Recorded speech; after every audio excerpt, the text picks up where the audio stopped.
ಒಂದು ವಿಶೇಷವಾದಂತಹ ಕಾರ್ಯಕ್ರಮ ಜರಗಲಿಕ್ಕಿದೆ. ತೆಂಕುತಿಟ್ಟು ಪರಂಪರೆಯ ಮಟ್ಟುಗಳು ಎನ್ನುವಂತಹ ಒಂದು ಪ್ರಾತ್ಯಕ್ಷಿಕೆ ಇದೀಗ ಸರಿಯಾಗಿ 11 ಗಂಟೆಗೆ ಸರಿಯಾಗಿ ವೇದಿಕೆಯಲ್ಲಿ ನಡೆಯುವುದಕ್ಕಿದೆ. ಬಹಳ ಮುಖ್ಯವಾಗಿ ನಮ್ಮ ಸಮಯದ ಪರಿಪಾಲನೆ ಅಗತ್ಯ ಆಗಿರುವುದರಿಂದ ನಾವದನ್ನು ಕ್ಲಪ್ತ ಸಮಯಕ್ಕೆ ಆರಂಭ ಮಾಡ್ತಾ ಇದ್ದೇವೆ. ಎಲ್ಲ ನೆರೆದಿರುವಂತಹ ನಮ್ಮ ಪ್ರೀತಿಯ ಪ್ರೇಕ್ಷಕರು ಎಲ್ಲರೂ ಬಂದು ವೇದಿಕೆಯ ಮುಂದೆ ಇರುವಂತಹ ಆಸನದಲ್ಲಿ ತಾವು ಆಸೀನರಾಗಿರಬೇಕು ಅಂತ ಕೇಳಿಕೊಳ್ತಾ ಇದ್ದೇವೆ. ಪ್ರೀತಿಪೂರ್ವಕವಾದ ಸ್ವಾಗತ. ಒಂದು ವಿಶಿಷ್ಟವಾದ ಪ್ರಯೋಜನಕಾರಿಯಾದ ಅಕಾಡೆಮಿಕ್ ಆಗಿರುವ ಒಂದು ಕಾರ್ಯಕ್ರಮದಲ್ಲಿ ಅತ್ಯಂತ ಅಗತ್ಯವಾಗಿ ಕಲಾ ಪ್ರಪಂಚಕ್ಕೆ ಕೊಡುಗೆಯಾಗಬಲ್ಲಂತಹ ಒಂದು ಕಾರ್ಯಕ್ರಮವನ್ನು ಇವತ್ತು ನಾವು ಯಕ್ಷರಶ್ಮಿ ಈ ಕಾರ್ಯಕ್ರಮದಲ್ಲಿ ಆಯೋಜಿಸಿಕೊಂಡದ್ದು. ಪರಂಪರೆಯಲ್ಲಿ ಯಕ್ಷಗಾನದಲ್ಲಿ ಒಂದು ವಿಶಿಷ್ಟವಾದಂತಹ ಮಟ್ಟು ಎನ್ನುವುದು ಪೂರ್ವಕಾಲದಿಂದಲೂ ಬಳಕೆಯಾಗ್ತಾ ಬಂದಿರುವಂತಹದ್ದು.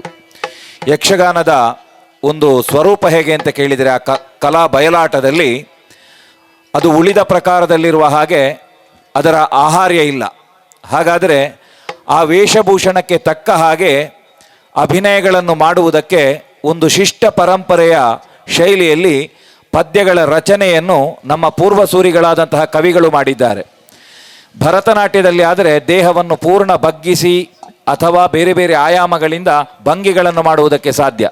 ಯಕ್ಷಗಾನದಲ್ಲಿ ಕಾಲಿನಿಂದ ತೊಡಗಿ ತಲೆಯವರೆಗೆ ಕಿರೀಟ ಕಟ್ಟುವಾಗ ಇಡೀ ದೇಹ ಬಾಗಲಿಕ್ಕೆ ಅಭಿನಯ ಮಾಡಲಿಕ್ಕೆ ಸಾಧ್ಯ ಇಲ್ಲ. ಹಾಗಾಗಿ ಆ ಶಿಷ್ಟ ಪರಂಪರೆಯಲ್ಲಿ ಆ ದೇಹದ ಎಲ್ಲ ಅಂಗಗಳಿಗೆ ಒಗ್ಗುವ ಹಾಗೆ ಹೇಗೆ ನಾವು ಆ ಒಂದು ಅಭಿನಯ ಕೊಡಬಹುದು, ಅದಕ್ಕೆ ಸರಿಯಾಗಿ ಪದ್ಯಗಳಲ್ಲಿ ಒಂದು ಶಿಷ್ಟತೆಯನ್ನು ಆ ಸಂಗೀತ ಶೈಲಿಯಲ್ಲಿ ಆ ಸಂಗೀತದ ಯಾವ ಒಂದು ಆ ಛಂದೋಬಂಧ ಎನ್ನುವುದುಂಟು, ಅದು ಪೂರ್ವದಲ್ಲಿರುವ ಆ ಸಂಗೀತದಲ್ಲಿರುವ ಆ ಸ್ವರೂಪವನ್ನೇ ಒಂದು ವಿಶಿಷ್ಟ ಶೈಲಿಗೆ ಒಗ್ಗಿಸಿಕೊಂಡು ನಮ್ಮ ಪೂರ್ವಸೂರಿಗಳು ಕವಿಗಳು ಆ ಒಂದು ಪ್ರಸಂಗ ರಚನೆಯನ್ನು ಮಾಡಿರುತ್ತಾರೆ. ಅದರಲ್ಲಿ ಹಲವಾರು ಪದ್ಯಗಳನ್ನು ಹಿಂದಿನ ಪರಂಪರೆಯಲ್ಲಿ ಆಡ್ತಾ ಇರುವಾಗ ಆ ಮಟ್ಟು ಎನ್ನುವಂತಹ ಅಥವಾ ಅದಕ್ಕೆ ಸಂಬಂಧಿಸಿ ಒಂದು ವಿಶಿಷ್ಟವಾದ ಶೈಲಿಯನ್ನು ಒಗ್ಗಿಸಿಕೊಂಡು ಹಾಡ್ತಾ ಇದ್ದದ್ದು ಈಗ ಸ್ವಲ್ಪ ಅದರಲ್ಲಿ ಬದಲಾವಣೆ ಆಗಿದೆ. ನಾವಿವತ್ತು ಆ ಪಾರಂಪರಿಕವಾದ ಮಟ್ಟುಗಳ ಒಂದು ಪ್ರಾತ್ಯಕ್ಷಿಕೆಯನ್ನು ಇವತ್ತು ಈ ವೇದಿಕೆಯಲ್ಲಿ ನಾವು ಮಾಡಿ ತೋರಿಸಲಿಕ್ಕಿದ್ದೇವೆ. ನಮಗೆ ಸಾಧ್ಯ ಆದಷ್ಟರ ಮಟ್ಟಿಗೆ ಆ ಪ್ರಯತ್ನವನ್ನು ಮಾಡ್ತಾ ಇದ್ದೇವೆ. ನಮ್ಮ ಇವತ್ತಿನ ಈ ಕಾರ್ಯಕ್ರಮದಲ್ಲಿ ಸಂಪನ್ಮೂಲ ವ್ಯಕ್ತಿಗಳಾಗಿ ಭಾಗವತರಾಗಿ ಹಿರಿಯ ಭಾಗವತರಾದಂತಹ ರಾಜಾರಾಮ್ ಹೊಳ್ಳ ಕೈರಂಗಲ ಇವರು ನಮ್ಮ ಜೊತೆ ಇದ್ದಾರೆ. ಅವರಿಗೆ ಪ್ರೀತಿಪೂರ್ವಕವಾಗಿ ಸ್ವಾಗತವನ್ನು ಕೋರ್ತಾ ಇದ್ದೇವೆ. BSNL ಇಲಾಖೆಯಲ್ಲಿ ಅವರು ಜೂನಿಯರ್ ಇಂಜಿನಿಯರ್ ಆಗಿ ಸೇವೆ ಸಲ್ಲಿಸಿದವರು ಮಾತ್ರ ಅಲ್ಲ, ಪೂಂಜರ ಗರಡಿಯಲ್ಲಿ ಪಳಗಿದಂತಹ ಒಬ್ಬ ಕಲಾವಿದರು. ಇವತ್ತಿನ ಈ ಕಾರ್ಯಕ್ರಮಕ್ಕೆ ಅವರೇ ನಮಗೆ ನಿರ್ದೇಶನವನ್ನು ಕೂಡ ಕೊಟ್ಟವರು. ಅಂತಹ ಹೊಳ್ಳರಿಗೆ ಪ್ರೀತಿಪೂರ್ವಕವಾಗಿ ಮತ್ತೊಮ್ಮೆ ಸ್ವಾಗತ. ಇನ್ನೊಬ್ಬರು ನಮ್ಮ ಜೊತೆ ಇರುವವರು ಕಟೀಲು ಮೇಳದ ಭಾಗವತರು ದೇವಿ ಪ್ರಸಾದ್ ಆಳ್ವರು. ಅವರು ಕೂಡ ಪೂಂಜರ ಗರಡಿಯಲ್ಲಿಯೇ ಪಳಗಿದವರು. ಯಕ್ಷಗಾನ ಛಂದಸ್ಸಿನ ಬಗ್ಗೆ ಆಳವಾದ ಅಧ್ಯಯನವನ್ನು ಹೊಂದಿದಂತಹ ಪೂಂಜರಿಂದ ತುಂಬ ಜನ ಉಪಕೃತರಾಗಿದ್ದಾರೆ. ಆ ಸಾಲಿನಲ್ಲಿ ದೇವಿ ಪ್ರಸಾದ್ ಆಳ್ವರು ಒಬ್ಬರು ಇವತ್ತು ನಮಗೆ ಭಾಗವತಿಕೆಯಲ್ಲಿ ಸಂಪನ್ಮೂಲ ವ್ಯಕ್ತಿಗಳಾಗಿದ್ದಾರೆ. ಅದೇ ರೀತಿಯಲ್ಲಿ ನಮ್ಮ ಜೊತೆ ಹಿರಿಯ ಚಂಡೆಮದ್ದಳೆ ವಾದನದಲ್ಲಿ ತಮ್ಮ ವಿಶಿಷ್ಟವಾದಂತಹ ಒಂದು ಶೈಲಿಯಿಂದ ಮಾತ್ರವಲ್ಲ ಒಂದು ಯೋಗ್ಯತೆಯಿಂದ ಇವತ್ತು ತೆಂಕುತಿಟ್ಟಿನಲ್ಲಿ ಕಾಣಿಸಿಕೊಳ್ಳುವಂತಹ ಹಿರಿಯರಾದ ದೇಲಂತ ಮಜಲು ಸುಬ್ರಹ್ಮಣ್ಯ ಭಟ್ ಅವರಿದ್ದಾರೆ. ಎಲ್ಲ ಚಂಡೆಮದ್ದಳೆಯ ಆಯಾಮಗಳನ್ನು ಬಲ್ಲಂತಹ ಕಲಾವಿದರು. ಅವರಿಗೂ ಕೂಡ ಪ್ರೀತಿಪೂರ್ವಕವಾದ ಸ್ವಾಗತ. ಇವರು ಹನುಮಗಿರಿ ಮೇಳದಲ್ಲಿ ತಿರುಗಾಟದಲ್ಲಿದ್ದಾರೆ. ನಮ್ಮ ಜೊತೆ ಇನ್ನೊಬ್ಬರು ಅನುಭವಿ ಕಲಾವಿದರಾದಂತಹ ಮುರಾರಿ ಕಡಂಬಳ್ಳಿ ತಾಯರಿದ್ದಾರೆ. ಗುರುಗಳೂ ಹೌದು, ಮಾತ್ರ ಅಲ್ಲ ಕಟೀಲು ಮೇಳದಲ್ಲಿ ಸೇವೆ ಮಾಡ್ತಾ ಇದ್ದಾರೆ. ಮಾತ್ರ ಅಲ್ಲ ಚಂಡೆಮದ್ದಳೆಯ ಎಲ್ಲ ಸೂಕ್ಷ್ಮಗಳನ್ನು ಪಾರಂಪರಿಕವಾದ ಸೂಕ್ಷ್ಮಗಳನ್ನು ಬಲ್ಲಂತಹ ಕಡಂಬಳ್ಳಿ ತಾಯರಿಗೂ ಕೂಡ ಪ್ರೀತಿಪೂರ್ವಕವಾದ ಸ್ವಾಗತ. ನಮ್ಮ ಜೊತೆ ಚಂದ್ರಾಚಾರ್ಯ ಅವರು ಚಕ್ರತಾಳದಲ್ಲಿದ್ದಾರೆ. ಅವರು ಕೂಡ ನಮ್ಮವರೇ. ನಮ್ಮ ಎಲ್ಲ ಕಾರ್ಯಕ್ರಮಗಳ ವೃತ್ತಿಯಲ್ಲಿ ಅವರು ಒಬ್ಬ ಮೆಕ್ಯಾನಿಕ್ ಆದರೂ ಇವತ್ತು ಚಕ್ರತಾಳದಲ್ಲಿ ನಮ್ಮ ಜೊತೆ ಸಹಕಾರ ಮಾಡ್ತಾ ಇದ್ದಾರೆ. ಇದರ ನಿರೂಪಕರಾದಂಥ ಸದಾಶಿವ ಆಳ್ವ ತಲಪಾಡಿ ಇವರ ಬಗ್ಗೆ ನಿಮಗೆ ಗೊತ್ತಿರಬಹುದು. ಪ್ರಕೃತ ಸಾಲಿನಲ್ಲಿ ಅಗ್ರಪಂಥೀಯ ತಾಳಮದ್ದಳೆ ಕಲಾವಿದ ಮತ್ತು ವೇಷಧಾರಿಯು ವೃತ್ತಿಪರರಾಗಿ ಹವ್ಯಾಸಿಯಾಗಿ ಮಾಡ್ತಾ ಇದ್ದಾರೆ. ವಿಶೇಷವಾಗಿ ಅಕಾಡೆಮಿಯ ಈ ವರ್ಷದ ಪುಸ್ತಕ ಬಹುಮಾನದಲ್ಲಿ ಒಬ್ಬ ತೀರ್ಪುಗಾರರಾಗಿ ನಮಗೆ ಸಹಕರಿಸಿದ್ದಾರೆ. 2-3 ಅಕಾಡೆಮಿಯ ಈ ರಶ್ಮಿ ಎಂಬ ಕೆಲವು ಕಾರ್ಯಕ್ರಮ, ಸೌರಭವಾಗಿರಲಿ, ವಸುಂಧರವಾಗಿರಲಿ, ಇದರಲ್ಲೆಲ್ಲ ಭಾಗವಹಿಸಿ ಬಹುಶಃ ಅಕಾಡೆಮಿಯ ಸದಸ್ಯರಾಗಿ ಈ ಒಂದು ಕೆಲಸವನ್ನು ನಿರ್ವಹಿಸುವಂಥ ನಮ್ಮ ಜೊತೆ ಇದ್ದಾರೆ. ಸದಾಶಿವಳಿಯವರಿಗೆ ಒಂದು ದೀರ್ಘವಾದ ಚಪ್ಪಾಳೆಯನ್ನು ತಟ್ಟಿ ಅಭಿನಂದಿಸಬೇಕು. ವಿಜಯಕುಮಾರ್ ಶೆಟ್ಟಿ ಅವರೇ ಬನ್ನಿ.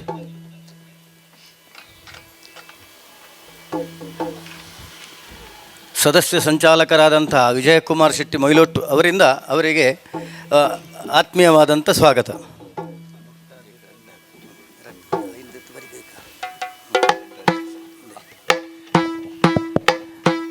ಸಂತೋಷ. ಮತ್ತೊಮ್ಮೆ ನಾವು ನಮ್ಮ ಸಮಯದ ಮಿತಿಯ ಒಳಗೆ ನಮ್ಮ ಕಾರ್ಯಕ್ರಮವನ್ನು ಮುಗಿಸಿ ಮತ್ತೆ ತಾಳಮದ್ದಳೆಗೆ ವೇದಿಕೆಯನ್ನು ಮಾಡಿಕೊಡಬೇಕು. ಮೊದಲಿಗೆ ಗಣಪತಿ ಸ್ತುತಿಯೊಂದಿಗೆ ಕಾರ್ಯಕ್ರಮವನ್ನು ಆರಂಭಿಸೋಣ. ಮುದದಿಂದ ನಿನ್ನ ಈ ಹಾಡು ನಾವು ಯಕ್ಷಗಾನದಲ್ಲಿ ಕೇಳುವಂತಹ ಹಾಡೆ, ಆದರೆ ಅದನ್ನು ಹಾಡುವಾಗ ಘಾತವನ್ನು ಲಕ್ಷಿಸಿ ಹಾಡುವುದು ಬಹಳ ಮುಖ್ಯ. ಆ ಒಂದು ಘಾತವನ್ನು ಆಯಾ ಜಾಗದಲ್ಲಿ, ಅಂದರೆ ಯಾವ ಒಂದು ಅಕ್ಷರಗಳಲ್ಲಿ ಪ್ರಾಣಾಕ್ಷರಗಳು ಅಂತ ನಾವು ಕಾಣಿಸಿಕೊಳ್ಳುವಂತಹ ಯಕ್ಷಗಾನದ ಆ ರಚನೆಯಲ್ಲಿ ಆ ಕವಿ ಯಾವುದನ್ನು ಆಶಿಸಿದ್ದಾರೋ ಅದನ್ನು ಪೂರ್ವ ಪರಂಪರೆಯಿಂದ ಹೇಗೆ ಹಾಡ್ತಾ ಇದ್ದರು, ಆ ಘಾತವನ್ನು ಲಕ್ಷಿಸಿ ಹಾಡುವಂತಹ ಆ ಒಂದು ಶೈಲಿ ಹೇಗಿದೆ ಅನ್ನುವುದನ್ನು ಈಗ ನಾವು ಕೇಳೋಣ. ಹೌದು, ಒಂದು ಇದರಲ್ಲಿ ಹಾಡಿನ ಸಾಹಿತ್ಯದಲ್ಲಿ ಕೂಡ ನಾವೊಂದು ವಿಶೇಷತೆಯನ್ನು ಗಮನಿಸಬೇಕಾದದ್ದು. ನಾವು ಸಾಮಾನ್ಯವಾಗಿ ಹಾಡುವಾಗ ಭರದಿಂದ ರಕ್ಕಸರ ಪುರವ ಸಾಧ್ಯವ ಮಾಡಿ ಹರಿ ಮೊದಲು ನಿನ್ನ ಅರ್ಚಿಸಿ ಮೆಚ್ಚಿಸಿ ಅಂತ ಬರ್ತದೆ. ಆದರೆ ನಿಜ ಏನು ಅಂತ ಹೇಳಿದರೆ, ಪುರ ಹರ ಎನ್ನುವ ಹಾಗೆ ಈಶ್ವರನಿಗೆ ಹೆಸರು ಬಂದರೆ ತ್ರಿಪುರಾರಿ ಯಾರು ಅಂತ ಕೇಳಿದರೆ ಅದು ಈಶ್ವರ. ಅದು ನಂತರದ ಪರಂಪರೆಯಲ್ಲಿ ಆ ಬರಹದಲ್ಲಿ ಆ ಒಂದು ಕಾವ್ಯದ ಅಕ್ಷರದಲ್ಲಿ ವ್ಯತ್ಯಾಸ ಆಗಿದೆ. ನಿಜವಾಗಿ ಹರ ಮೊದಲು ನಿನ್ನ ನರ್ಚಿಸಿ ಅಂತ ಆಗಬೇಕು. ಅದು ಅದರ ಸ್ವರೂಪ ಮೂಲದಲ್ಲಿದ್ದದ್ದು. ಅದನ್ನು ಅದೇ ರೀತಿಯಲ್ಲಿ ಇವತ್ತಿನ ಹಾಡಿನಲ್ಲಿ ಹಾಡಿ ತೋರಿಸಲಿಕ್ಕಿದ್ದೇವೆ. ಮೊದಲಿಗೆ ಗಣಪತಿ ಸ್ತುತಿಯ ಈ ಒಂದು ಶೈಲಿಯ ಹಾಡನ್ನು ಕೇಳೋಣ.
ಹರನ ಸುಕುಮಾರ ಸಕಲಾಗಮಕ್ಕೆ ಸಾಕಾರ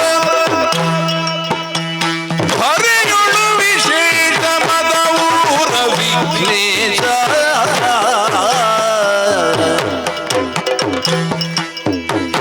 ಮುದದಿಂದ ನಿನ್ನ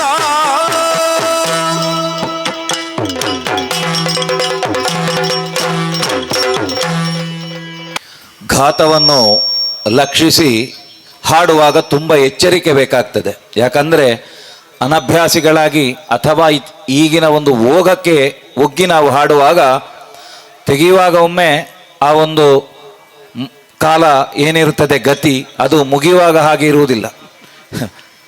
ಬಹಳ ಮುಖ್ಯವಾಗಿ ಆ ಹಾಡಿನಲ್ಲಿ ಘಾತವನ್ನು ಲಕ್ಷಿಸಿ ಹಾಡುವಾಗ ಯಾವ ಒಂದು ಆ ರಚನೆಯಲ್ಲಿ ಆ ಹಾಡಿನ ಯಾವ ಒಂದು ಶಬ್ದಕ್ಕೆ ಆ ತಾಳದ ಪೆಟ್ಟು ಬೀಳಬೇಕು ಅಲ್ಲಿಗೇ ಬೀಳುವ ಹಾಗೆ ಅದು ಆರಂಭದಿಂದ ಕೊನೆಯವರೆಗೆ ಅದನ್ನು ಉಳಿಸಿ ಹಾಡುವುದು ಅದು ಒಂದು ದೊಡ್ಡ ಸಾಹಸ ಮತ್ತು ಅದು ಸಿದ್ಧಿಯೂ ಹೌದು.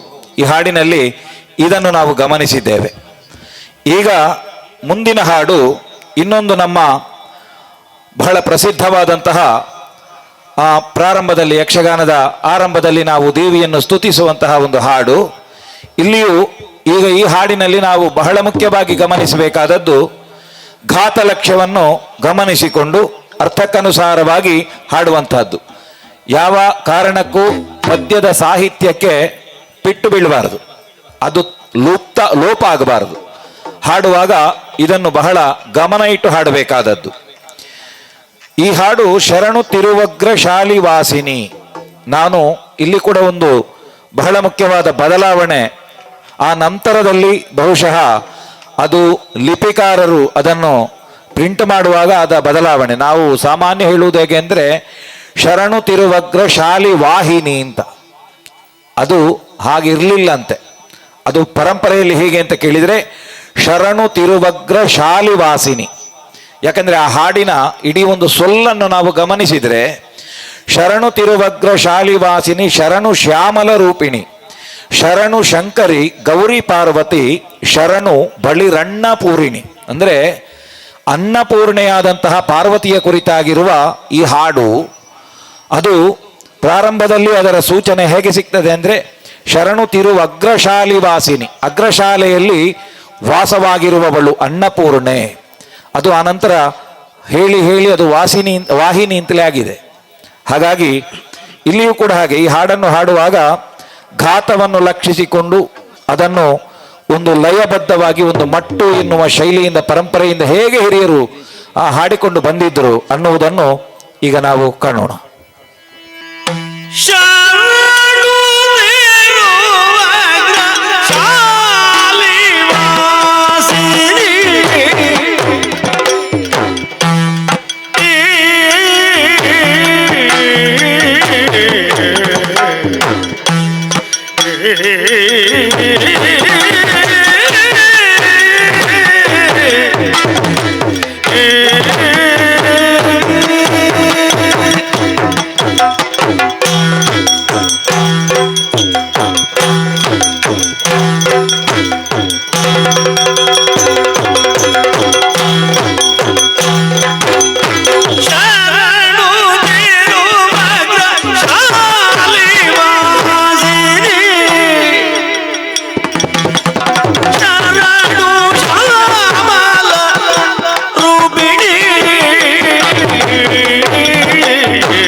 ಪದ್ಯದ ರಚನೆಯಲ್ಲಿಯೇ ನಾವು ವಿಶಿಷ್ಟತೆಯನ್ನು ಗಮನಿಸ್ತೇವೆ. ಅಂದರೆ ಘಾತಲಕ್ಷ್ಯವಾಗಿ ಹಾಡುವ ಹಾಗೆ ಹಾಡನ್ನು ಕವಿ ಬರೆದಿದ್ದಾರೆ. ಹಾಗಾಗಿ ಅಲ್ಲಿ ಅದನ್ನು ನಾವು ಹಾಡುವಾಗ ಲಕ್ಷಿಸಬೇಕು. ಇವತ್ತೇನಾಗಿದೆ ಅಂದರೆ ಅದು ಹಾಡುವಾಗ ಆ ಪದ್ಯದ ಅರ್ಥವನ್ನು ಗಮನಿಸದೆ ಹಾಡಿದ್ರಿಂದಾಗಿ ತುಂಬ ತಪ್ಪುಗಳನ್ನು ಇವತ್ತು ಮಾಡ್ತಾ ಇದ್ದಾರೆ ಹಾಡುವಾಗ. ಇದರಲ್ಲಿ ಕೂಡ ಆಗ ಒಂದು ಶರಣು ತಿರುವಗ್ರ ಶಾಲಿ ವಾಸಿನಿ ಎನ್ನುವ ಹಾಗೆ ಇನ್ನೊಂದು ಹೆಚ್ಚಿನವರು ಹಾಡುವಾಗ ನಾಗರಾಜಕುಮಾರಿ ಭೈರವಿ ಅಂತ ಹಾಡ್ತಾರೆ. ಹಾಗಲ್ಲ, ಅದು ನಗರಾಜಕುಮಾರಿ ಭೈರವಿ, ಅದು ಸರಿಯಾದ ಅರ್ಥವನ್ನು ಕೊಡ್ತದೆ. ಅದೇ ರೀತಿಯಲ್ಲಿ ಶಂಕರ ಪ್ರಿಯ ದೇವಿ ತವ ಪದ ಪಂಕರುಹಕ್ಕೆ ನಮೋ ನಮೋ ಅಂತ ಹಾಡುವುದು, ಅದು ಸರಿಯಾದಂತಹ ಒಂದು ಸಾಹಿತ್ಯ ಅಲ್ಲ. ಯಾಕಂದ್ರೆ ಶಂಕರ ಪ್ರಿಯ ಅಂತ ಹೇಳುವಾಗ ಅದನ್ನು ಪದಚ್ಛೇದ ಮಾಡುವಾಗ ಅಪ್ರಿಯೆಯಾದವಳು ಅಂತ ಬರ್ತದೆ. ಶಂಕರನಿಗೆ ಅಪ್ರಿಯೆ ಆಗಲಿಕ್ಕೆ ಸಾಧ್ಯ ಉಂಟಾ? ಗಿರಿಜೆ ಯಾವತ್ತೂ ಆಗಲಿಕ್ಕಿಲ್ಲ. ಹಾಗಾಗಿ ಅದನ್ನು ಹಾಡುವಾಗ ಈಗ ಭಾಗವತರು ಅದನ್ನು ಹಾಡಿ ತೋರಿಸಿದ್ದಾರೆ ನಮಗೆ. ಶಂಕರಾಪ್ರಿಯ ದೇವಿ ತವ ಪದ, ಇದು ಶಂಕರ ಎನ್ನುವ ಆ ದೀರ್ಘಾಲಾಪನೆ ಅಲ್ಲಿ ಬಹಳ ಮುಖ್ಯ. ಬಹಳ ಸುಂದರವಾಗಿ ಘಾತಲಕ್ಷ್ಯವನ್ನು ಅನುಸರಿಸಿಕೊಂಡು ಅರ್ಥಕ್ಕನುಸಾರವಾಗಿ ಈ ಹಾಡಿನ ಪ್ರಸ್ತುತಿ ಹೇಗೆ, ಮಟ್ಟು ಪರಂಪರೆಯಲ್ಲಿ ಹೇಗೆ ಇತ್ತು ಎನ್ನುವುದನ್ನು ಕಂಡ ಹಾಗಾಯಿತು. ಇದೀಗ ಮುಂದಕ್ಕೆ ಪಂಚವಟಿ ಪ್ರಸಂಗದ ಪಾರ್ತಿಸುಬ್ಬ ವಿರಚಿತವಾದಂತಹ ಒಂದು ಬಹಳ ಶ್ರೇಷ್ಠವಾದ ಪ್ರಸಂಗ ಪಂಚವಟಿ.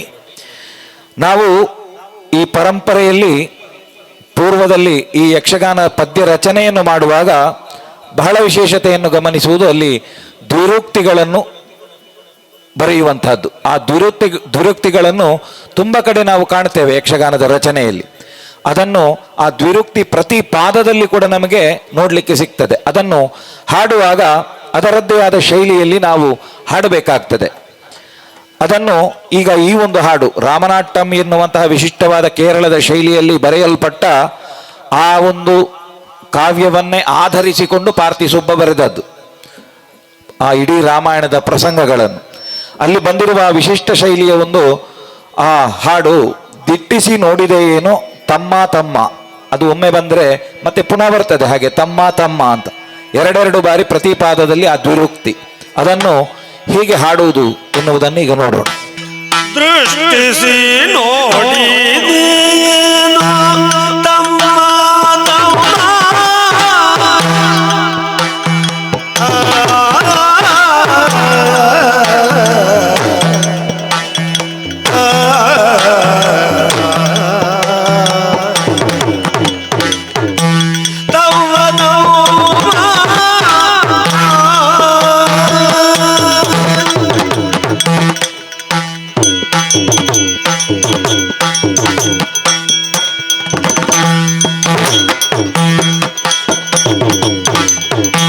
ದೃಷ್ಟಿಸಿ ನೋಡಿದೇನು ತಮ್ಮ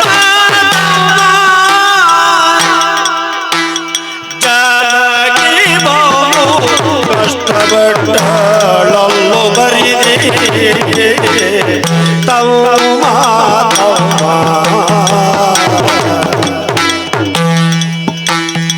ಜಾಗಿ ಬಹು ಕಷ್ಟಪಟ್ಟಳಲ್ಲೂ ಬರಿದೆ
ಮುಖ್ಯ ಅತಿಥಿಯಾಗಿ ಆಗಮಿಸಿದಂಥ ಶ್ರೀಯುತ ಮಿಥುನ್ ರೈ ಅವರು ಕರ್ನಾಟಕ ಪ್ರದೇಶ್ ಕಾಂಗ್ರೆಸ್ನ ಕಾರ್ಯದರ್ಶಿಯಾಗಿದ್ದವರು. ಅದು ನಮ್ಮ ಊರಿಗೆ ಭೂಷಣ್ ಅವರು ಈ ಕಾರ್ಯಕ್ರಮಕ್ಕೆ ಬಂದಿದ್ದಾರೆ. ಇದು ಗಾನ ವೈಭವ ಅಲ್ಲ, ನಾವು ತೆಂಕುತಿಟ್ಟಿನ ಮಟ್ಟುಗಳ ಬಗ್ಗೆ ಒಂದು ವಿಚಾರ, ಎರಡು ಮಾತು ಶುಭವನ್ನು ನೀವು ನುಡಿಬೇಕು ಅಂತ ಕೇಳ್ಕೊಳ್ತೀವಿ. ಸದಸ್ಯ ಸಂಚಾಲಕರಾದ ವಿಜಯಕುಮಾರ್ ಶೆಟ್ಟಿ ಮೊಯ್ಲೊಟ್ಟವರು ಅವರು ಶಾಲವನ್ನು ವಹಿಸಬೇಕು. ಹಾಗೆ ವಸಂತ ಬೆರ್ನಾಡ್ರವರಿದ್ದಾರೆ, ದಯವಿಟ್ಟು ವೇದಿಕೆಗೆ ಬರಬೇಕು. ಯಕ್ಷಗಾನ ನಮ್ಮ ಅವಿಭಾಜಿತ ದಕ್ಷಿಣ ಕನ್ನಡ ಜಿಲ್ಲೆದ ಗಂಡು ಕಲೆ. ಈ ಕಲೆ ಸದಾಕಾಲ ಒರಿಯೊಡಿತಿನಂಡ ಇಂಚಿನ ಕಾರ್ಯಕ್ರಮ ಆಪುನಂಚಿನ ಬಾರಿ ಅಗತ್ಯ. ನಿಕುಲ್ ಮಲ್ಪುನಂಚಿನ ಪ್ರತಿಯೊಂದು ಕೆಲಸ ಕಾರ್ಯಗಳ ನಿಕುಲ್ನೊಟ್ಟಿಗೆ ಅಕಾಡೆಮಿ ಮಲ್ಪುನಂಚಿನ ಪ್ರತಿಯೊಂದು ಕೆಲಸ ಕಾರ್ಯಗಳ ನಿಕುಲ್ನೊಟ್ಟಿಗೆ ಬೆರಿಸಾದ ಗಟ್ಟಿಡೆ ಎಂಕುಲ್ ನಿಕುಲ್ನೊಟ್ಟಿಗೆ ಇಲ್ಲ ಮಾತೆರೆಗಳ ಅಭಿನಂದನೆ. ಧನ್ಯವಾದ ಮಿಥುನ್ ರವರೇ. ಕರ್ನಾಟಕ ಯಕ್ಷಗಾನ ಅಕಾಡೆಮಿ ಈ ವರ್ಷ ಭಾಳ ಉತ್ತಮವಾದ ಕಾರ್ಯವನ್ನು ನಮ್ಮ ಸದಸ್ಯರೆಲ್ಲ ಸೇರಿಕೊಂಡು ಮಾಡ್ತಾ ಇದ್ದೇವೆ. ನಮ್ಮ ಯಶಸ್ವಿನ ಹಿಂದೆ ನಿಮ್ಮ ಕೈವಾಡ ಇರಬೇಕು ಅಂತ ಮತ್ತೊಮ್ಮೆ ನಿಮಗೆ ಅನಂತ ಕೃತಜ್ಞತೆಯನ್ನು ಅರ್ಪಿಸ್ತಾ ಇದ್ದೇವೆ. ನಮಸ್ಕಾರ. ನಮ್ಮ ಸದಾಶಿವಳವರು ಇದನ್ನು ಮುಂದುವರಿಸಬೇಕು ಅಂತ ಕೇಳ್ತೇನೆ. ಈ ಹಾಡಿನಲ್ಲಿ ಈ ಮಟ್ಟು ಎನ್ನುವಂತಹ ವಿಚಾರ ಬರುವಾಗ ನಾವು ಗಮನಿಸಬೇಕಾದದ್ದು ಪದ್ಯ ಸಾಹಿತ್ಯ ಮತ್ತು ತಾಳದ ಗತಿ. ಒಂದು ಪದ್ಯ ಸಾಹಿತ್ಯ ಈ ತಾಳದ ಆ ಗತಿಯಲ್ಲಿ ಸರಿಯಾಗಿ ಕೂರುವ ಹಾಗೆ ಅದನ್ನೊಂದು ಶೈಲಿಯಿಂದ ಹಾಡುವಂಥದ್ದು. ಇದು ಅಭಿನಯಕ್ಕೆ ಯಾವ ಕಾರಣಕ್ಕೂ ತೊಡಕಾಗದೇ ಇರುವ ಹಾಗೆ ನಮ್ಮ ಪೂರ್ವಿಕರು ಅದನ್ನು ಹಾಡ್ತಾ ಬಂದಿರುವಂಥದ್ದು. ಈಗ ಹಾಡಿದ ಈ ಹಾಡಿನಲ್ಲಿ ಕೂಡ ನಾವು ಅದನ್ನೇ ಗಮನಿಸಿದ್ದು. ಆರಂಭದಿಂದ ಕೊನೆಯವರೆಗೆ ಈ ಶೈಲಿ ಹೇಗುಂಟು ಅಂತ ಕೇಳಿದರೆ ಪ್ರತಿ ತಾಳದ ಒಳಗೆ ಇಷ್ಟೇ ಅಕ್ಷರಗಳು ಅದು ಕೂರಬೇಕು. ಅದನ್ನು ಸುಂದರವಾಗಿ ಪ್ರಸ್ತುತಿಗೊಳಿಸಿದ್ದಾರೆ ಭಾಗವತರು. ಇದೀಗ ಮುಂದಿನ ಹಾಡು ಚಿತ್ತವಿ ಸಯ್ಯರಾಮ ಧೂರ್ತ ಧನುಜನೊಬ್ಬ ಬಂದು ವ್ಯರ್ಥ ವಂಚಿಸುತ್ತ ನಮ್ಮನು. ಇದು ಕೂಡ ಪಂಚವಟಿ ಈ ಪ್ರಸಂಗದ ಹಾಡು. ವಿಶೇಷ ಏನು ಅಂತ ಕೇಳಿದರೆ ಅಷ್ಟತಾಳದಲ್ಲಿರುವಂತಹ ಈ ಹಾಡು ಅದರ ಗತಿಗೆ ಈಗ ತ್ವರಿತ ಮತ್ತು ನಿಧಾನಕ್ಕಾಗುವಾಗ ಅದು ನಿಧಾನದಲ್ಲಿರುವಾಗ ಎಷ್ಟು ಆ ಸಮಯ ತಗೊಳ್ಳುತ್ತದೆ, ಅದಕ್ಕೆ ಎಷ್ಟು ಅಕ್ಷರಗಳು ಅದರ ಒಳಗೆ ಕೂರುತ್ತದೆ. ತ್ವರಿತದಲ್ಲಿ ಕೂಡ ಹಾಗೆ ಅದೇ ಒಂದು ಅಳತೆಯ ಒಳಗೆ ಆ ಹಾಡು ಪೂರ್ಣ ಆಗಬೇಕಾದಂತಹ ಸ್ಥಿತಿ. ಇಂತಹ ಒಂದು ವಿಶಿಷ್ಟವಾದ ಶೈಲಿಯ ಒಂದು ರಚನೆ, ಅದನ್ನು ಹೇಗೆ ಹಾಡಬಹುದು, ಹೇಗೆ ಹಾಡ್ತಾ ಇದ್ರು ಅನ್ನುವುದನ್ನು ಈಗ ಕಾಣೋಣ. ಚಿತ್ತ ವೀರಯ್ಯ ರಾಮ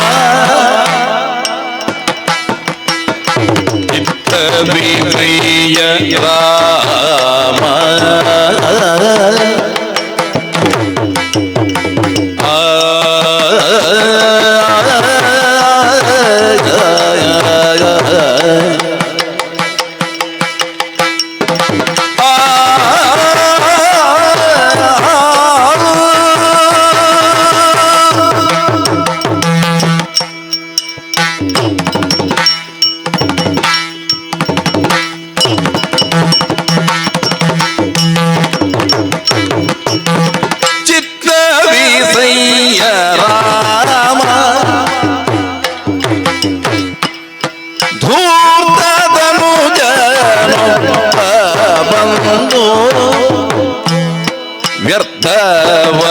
ವ್ಯರ್ಥವಂಕಿಸುತ್ತ ನಮ್ಮನು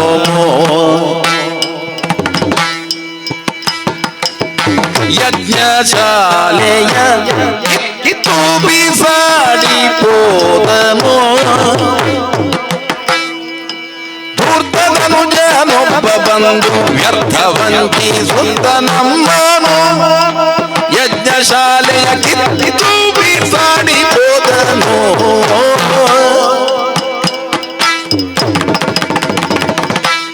ಚಿತ್ತವಿಸಯ್ಯ ರಾಮ ಹುಟ್ಟದನು ಜನುಮ ಬಂದು ವ್ಯರ್ಥವಂಚಿಸುತ್ತ ನಮ್ಮನು ಚಿತ್ತವಿಸಯ್ಯ ರಾಮ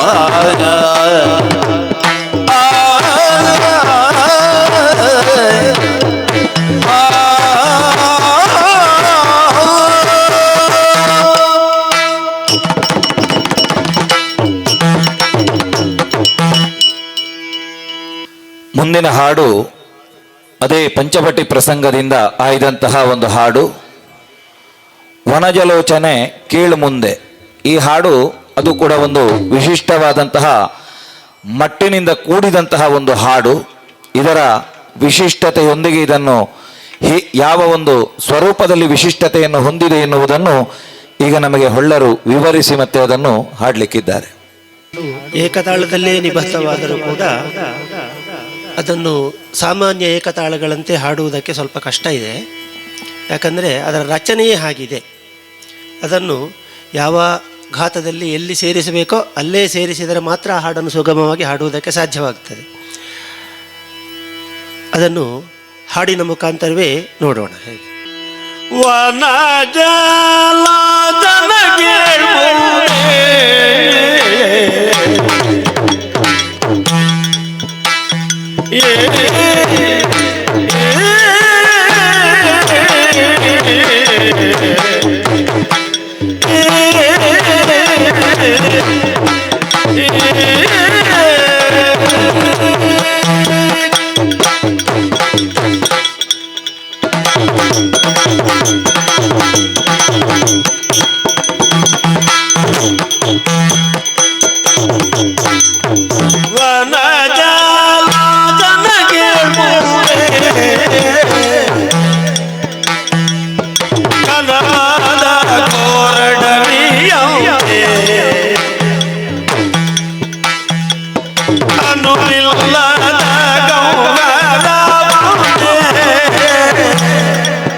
ಭಾಗವತರು ಹೇಳಿದ ಹಾಗೆ ಆ ಒಂದು ಶೈಲಿಯಲ್ಲಿ ಹಾಡದೇ ಇದ್ದರೆ ಅದರ ಅರ್ಥ ವ್ಯತ್ಯಾಸ ಆಗಬಹುದು.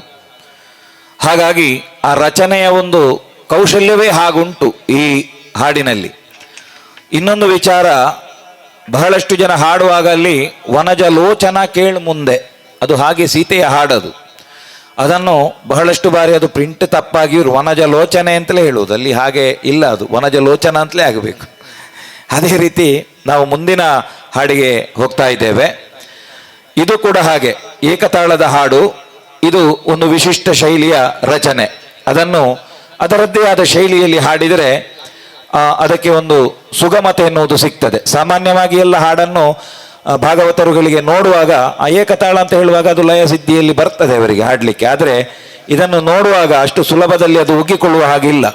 ಆ ರಚನೆ ಏನುಂಟು ಆ ಶೈಲಿಯಲ್ಲಿ ಹಾಡಿದರೆ ಅದಕ್ಕೆ ಒಂದು ಸೊಗಸು. ನಾಳೆ ರಾಮಚಂದ್ರಗೆ ಅಭಿಷೇಕವಾಗುವುದು ಎಂಬ ಈ ಒಂದು ಹಾಡು ಮಂಥರೆಯ ಈ ಹಾಡನ್ನು ಇದೀಗ ವಿಶಿಷ್ಟ ಶೈಲಿಯಿಂದ ಕೂಡಿದ ಈ ಹಾಡನ್ನು ನೋಡೋಣ.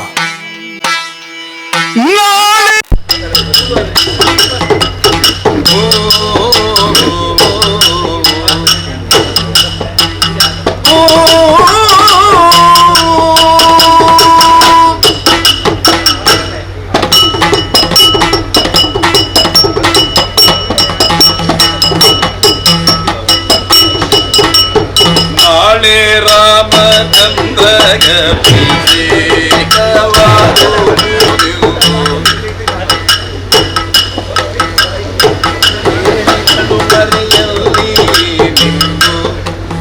ಕೇಳಿದಳು ಮರೆಯಲ್ಲಿ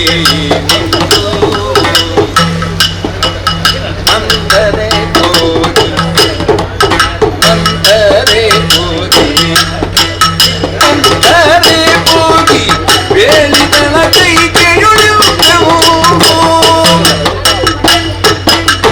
ನಾಳೆ ರಾಮಚಂದ್ರಗ ಅಭಿಷೇಕವಾಗುವುದು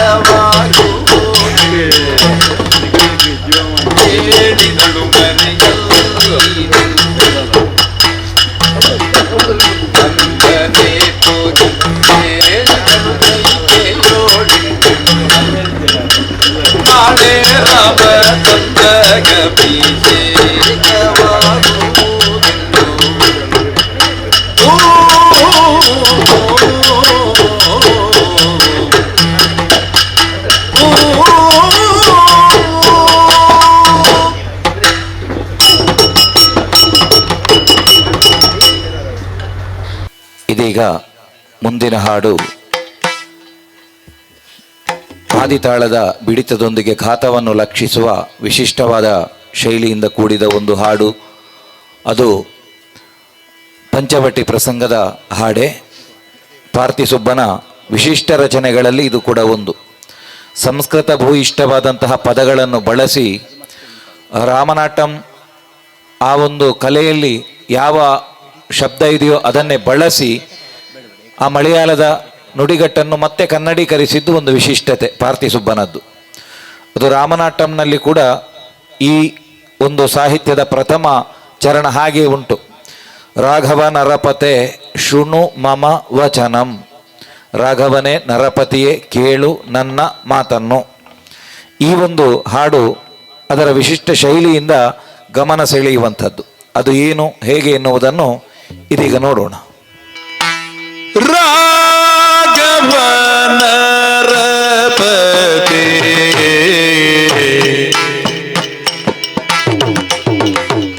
ಶೃಣು ಮಮ ವಚನೋ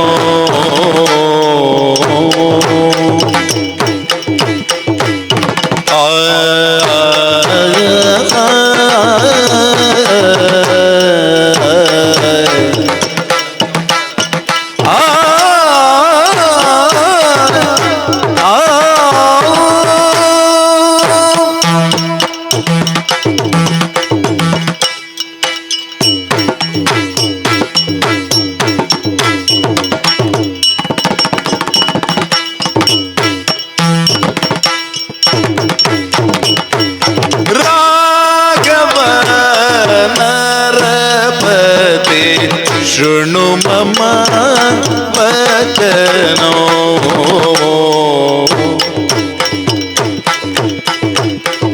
ಶೃಣು ಮಮ ವಚನೋ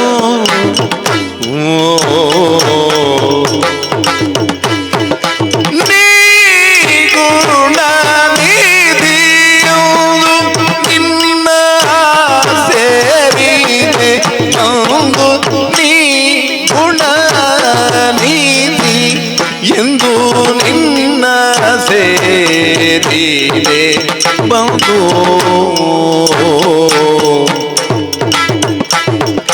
ನೀ ಗುಣ ನೀತಿ ಎಂದು ನಿನ್ನ ಸೇರಿದೆ ಬಂದು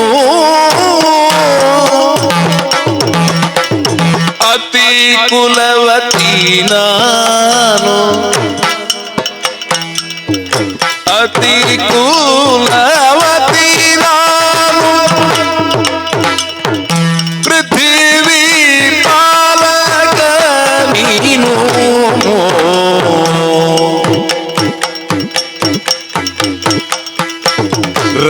ರತಿದೇವಿಗೆ ನಾನು ಹನುಮತ ನೀನು ರತಿದೇವಿಗೆ ನಾನು ಹನುಮತ ನೀನು ಅತಿ ಕುಲವತಿ ನಾನು ಪೃಥ್ವಿ ಪಾಲಕ ನೀನು ರತಿದೇವಿಗೆ ನಾನು ಹನುಮತ ನೀನು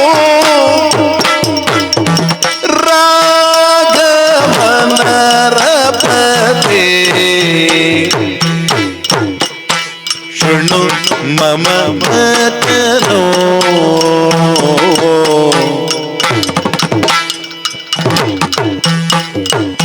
ರಾಘವ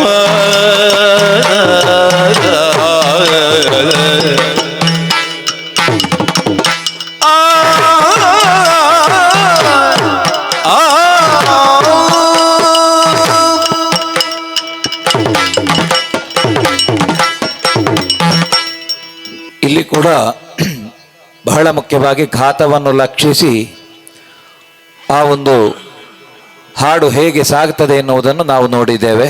ಇದೀಗ ಮುಂದಿನ ಹಾಡು ಅದೇ ಪ್ರಸಂಗದ ಅಂದರೆ ಪಂಚವಟಿಯ ಇನ್ನೊಂದು ಹಾಡು ಬಹಳ ವಿಶೇಷ. ಅಂದರೆ ಇಲ್ಲಿ ಘಾತಲಕ್ಷ್ಯವನ್ನು ನಾವು ಚೌತಾಳದಲ್ಲಿ ನೋಡಬೇಕಾಗ್ತದೆ.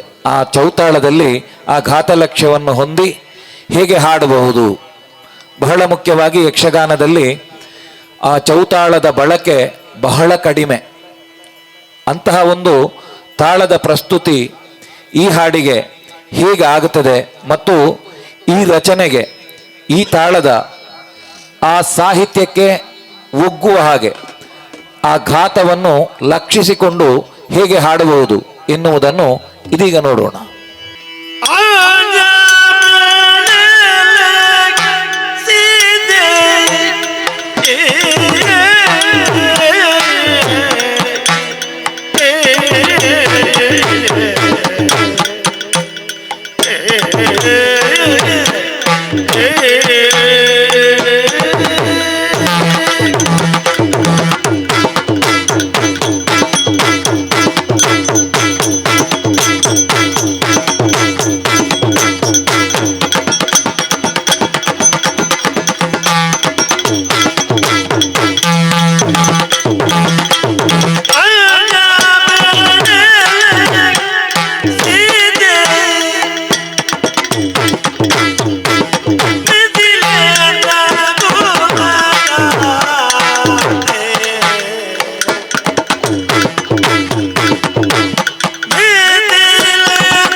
ಬಹಳ ವಿರಳಾತಿ ವಿರಳವಾಗಿ ಬಳಸುವಂತಹ ತಾಳ ಇದು ಚೌತಾಳ.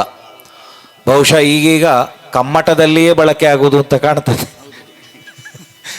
ರಂಗಸ್ಥಳದಲ್ಲಿ ಇದರ ಬಳಕೆ ಇಲ್ಲ, ಬಹಳಷ್ಟು ಜನರಿಗೆ ಇದರ ಪರಿಚಯವೇ ಇಲ್ಲ. ಆದರೆ ಲುಪ್ತವಾಗಿರುವಂತಹ ಇಂತಹ ಈ ತಾಳ, ಇದರ ಸಾಹಿತ್ಯ, ಇದನ್ನು ಗಮನಿಸಿ ಇದನ್ನು ರಂಗಸ್ಥಳದಲ್ಲಿ ಜೀವಂತವಾಗಿಸುವಂತಹ ಪ್ರಯತ್ನ ಆಗಬೇಕು. ನಮ್ಮ ಅಕಾಡೆಮಿಕ್ ಆಗಿರುವಂತಹ ಈ ಕಾರ್ಯಕ್ರಮದಲ್ಲಿ ಈ ಪ್ರಯೋಜನ ಇದು ಆಗಬೇಕು ರಂಗ ಲೋಕಕ್ಕೆ ಅಂತ ಹೇಳುವುದು ನಮ್ಮ ಒಂದು ಆಶಯ. ಸುಂದರವಾಗಿ ಹಾಡನ್ನು ಪ್ರಸ್ತುತಿಗೊಳಿಸಿದ್ದಾರೆ ರಾಜಾರಾಮ್ ಭಾಗವತರು. ಇದೀಗ ಕಾರ್ಯಕ್ರಮದಲ್ಲಿ ಮುಂದುವರಿಯುವ ಬಹಳ ಮುಖ್ಯವಾಗಿ ನಾವು ಸ್ತ್ರೀವೇಷದಲ್ಲಿ ಮುಖ್ಯ ಸ್ತ್ರೀವೇಷ ಅಂತ ಒಂದು ಪರಂಪರೆಯಲ್ಲಿ ನಾವು ನೋಡ್ತೇವೆ. 3 ಮುಕ್ತಾಯದ ಹಾಡುಗಳನ್ನು ಬಹುಶಃ ಅದು ಆ ಮುಖ್ಯ ಸ್ತ್ರೀವೇಷದಲ್ಲಿ ರಂಗಸ್ಥಳದಲ್ಲಿ ಅಲ್ಲಿಗೆ ಕೊನೆಯಾಗುವುದು. ಮತ್ತೆ ಯಾವುದೇ ಸ್ತ್ರೀವೇಷದಲ್ಲಿ ಆ 3 ಮುಕ್ತಾಯದ ಹಾಡುಗಳನ್ನು ನಾವು ನೋಡುವುದೇ ಇಲ್ಲ. ಆದರೆ ಯಕ್ಷಗಾನ ಪ್ರದರ್ಶನದಲ್ಲಿ ರಂಗಸ್ಥಳದಲ್ಲಿ ಕೂಡ ಕೆಲವು ಹಾಡುಗಳು ಬಹಳ ಪೂರ್ವದಲ್ಲಿ ಅದನ್ನು ಹಾಡಿ ತೋರಿಸ್ತಾ ಇದ್ರು, ಮಾಡ್ತಾ ಇದ್ರು. 3 ಮುಕ್ತಾಯದ ಮೂಲಕವಾಗಿ ಸ್ತ್ರೀವೇಷದ ಆ ಒಂದು ಕುಣಿತ. ಈಗ ನಾವು 3 ಮುಕ್ತಾಯದಲ್ಲಿ ಏಕತಾಳದಲ್ಲಿ ಒಂದು ಹಾಡನ್ನು ಕೇಳೋಣ. ಸರಸಿ ಜಾಂಬಕಿ ನಾನು ತರಣಿ ಪ್ರಕಾಶ ನೀನು. ಇದು ನಮ್ಮ ಪಂಚವಟಿ ಪ್ರಸಂಗದ್ದೇ ಒಂದು ಸುಂದರವಾದಂತಹ ಹಾಡು. 3 ಮುಕ್ತಾಯದಲ್ಲಿ ಇದನ್ನು ಈಗ ಕೇಳೋಣ.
ಮಾತಾ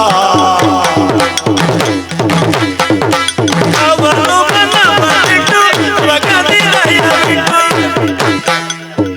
ಸವಿದಂಬುವ ಬಿಡು ಸರಸಮಾಡು ಸವಿದಂಬುವ ಬಿಡು ಸರಸಮಾಡು ಸವಿದಂಬುವ ಬಿಡು ಸರಸಮಾಡು ರಸಿಜಾಂಬರು ನಾರೋ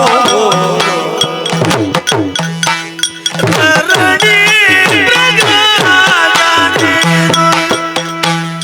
ರಾಘವ ಮನಪತೆ ಶೃಣುಮ ಭಗವತನಂ ರಾಘವ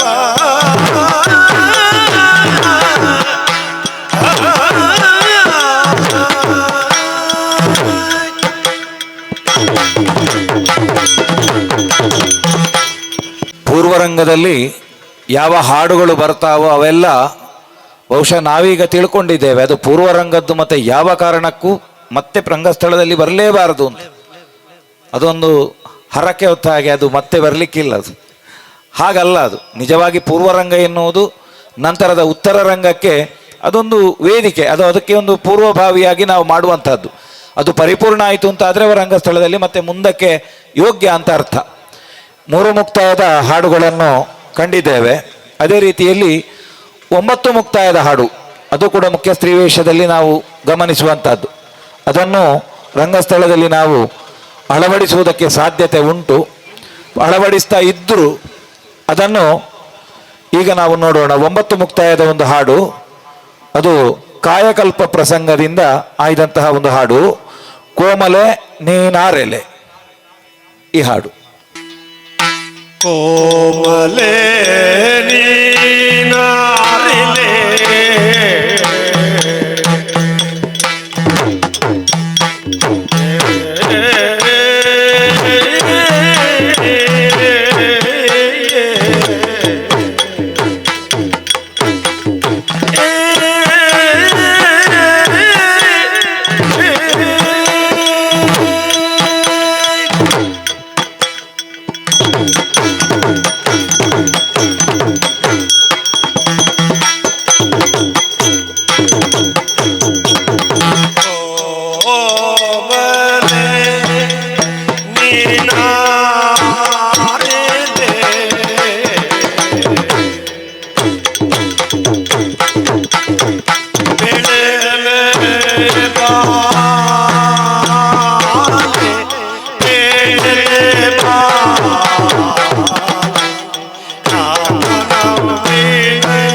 ಬಹಳ ಸುಂದರವಾಗಿ 9 ಮುಕ್ತಾಯದ ಆ ಹಾಡಿನ ಪ್ರಸ್ತುತಿಯನ್ನು ಹೊಳ್ಳ ಭಾಗವತರು ಬಹಳ ಚೆನ್ನಾಗಿ ನಮಗೆ ಪ್ರಸ್ತುತಿ ಹೇಗೆ ಅಂತ ತೋರಿಸಿಕೊಟ್ರು. ಇದೀಗ ಕಲಾಭಿಮಾನಿಗಳೇ, ಬಹಳ ಮುಖ್ಯವಾಗಿ ಈ ಮಟ್ಟು ಎನ್ನುವಂತಹ ಒಂದು ಪ್ರಯೋಗದ ಬಗ್ಗೆ ನಾವು ಬರುವಾಗ ನಿಧಾನ ಪದ್ಯಗಳಿಗೆ ಅಂತ ಅಲ್ಲ, ಈ ಶೈಲಿಯನ್ನು ನಾವು ಏರು ಪದ್ಯಗಳಲ್ಲಿ ಕೂಡ ಹೇಗೆ ಅಳವಡಿಸ್ತಾ ಇದ್ರು, ಆ ವಿಶಿಷ್ಟವಾದ ಶೈಲಿಗೆ ಅನುಗುಣವಾಗಿ ನಾನು ಆಗಲೇ ಒಂದು ಪ್ರಾಸ್ತಾವಿಕವಾಗಿ ಮಾತಾಡಿದ್ದೆ. ಯಾಕಂದರೆ ಬಣ್ಣದ ವೇಷ ಹಾಕುವಾಗ ಈ ನಮ್ಮ ಯಕ್ಷಗಾನದಲ್ಲಿ ಅದು ಪೂರ್ತಿಯಾಗಿ ಅವರು ತುಂಬಿ ಆ ಒಂದು ವೇಷ ಕಟ್ಟಿಕೊಂಡಿರ್ತಾರೆ. ಹಾಗಿರುವಾಗ ಅದಕ್ಕೆ ಅಭಿನಯಕ್ಕೆ ಹೇಗೆ ಯೋಗ್ಯ, ಅದೇ ರೀತಿಯಲ್ಲಿ ಆ ಪದ್ಯದ ಶೈಲಿ ರಚನೆ ಎಲ್ಲ ಇರ್ತದೆ.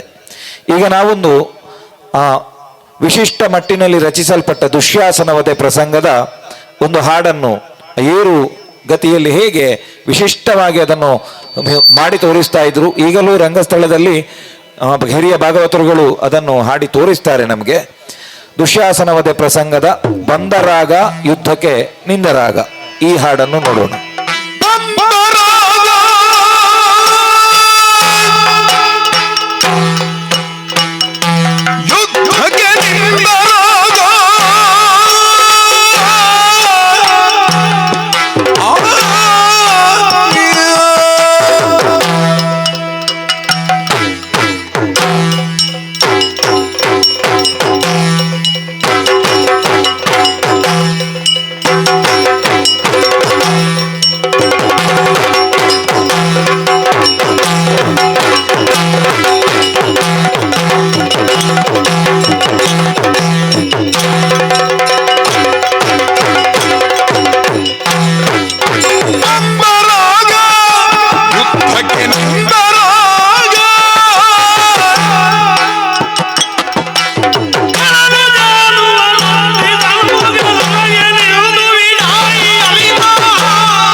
ಬಹಳ ಮುಖ್ಯವಾಗಿ ನಾವು ಗಮನಿಸಬೇಕಾದದ್ದು ಒಂದು ಬಣ್ಣದ ಆ ವೇಷದ ರೂಪ.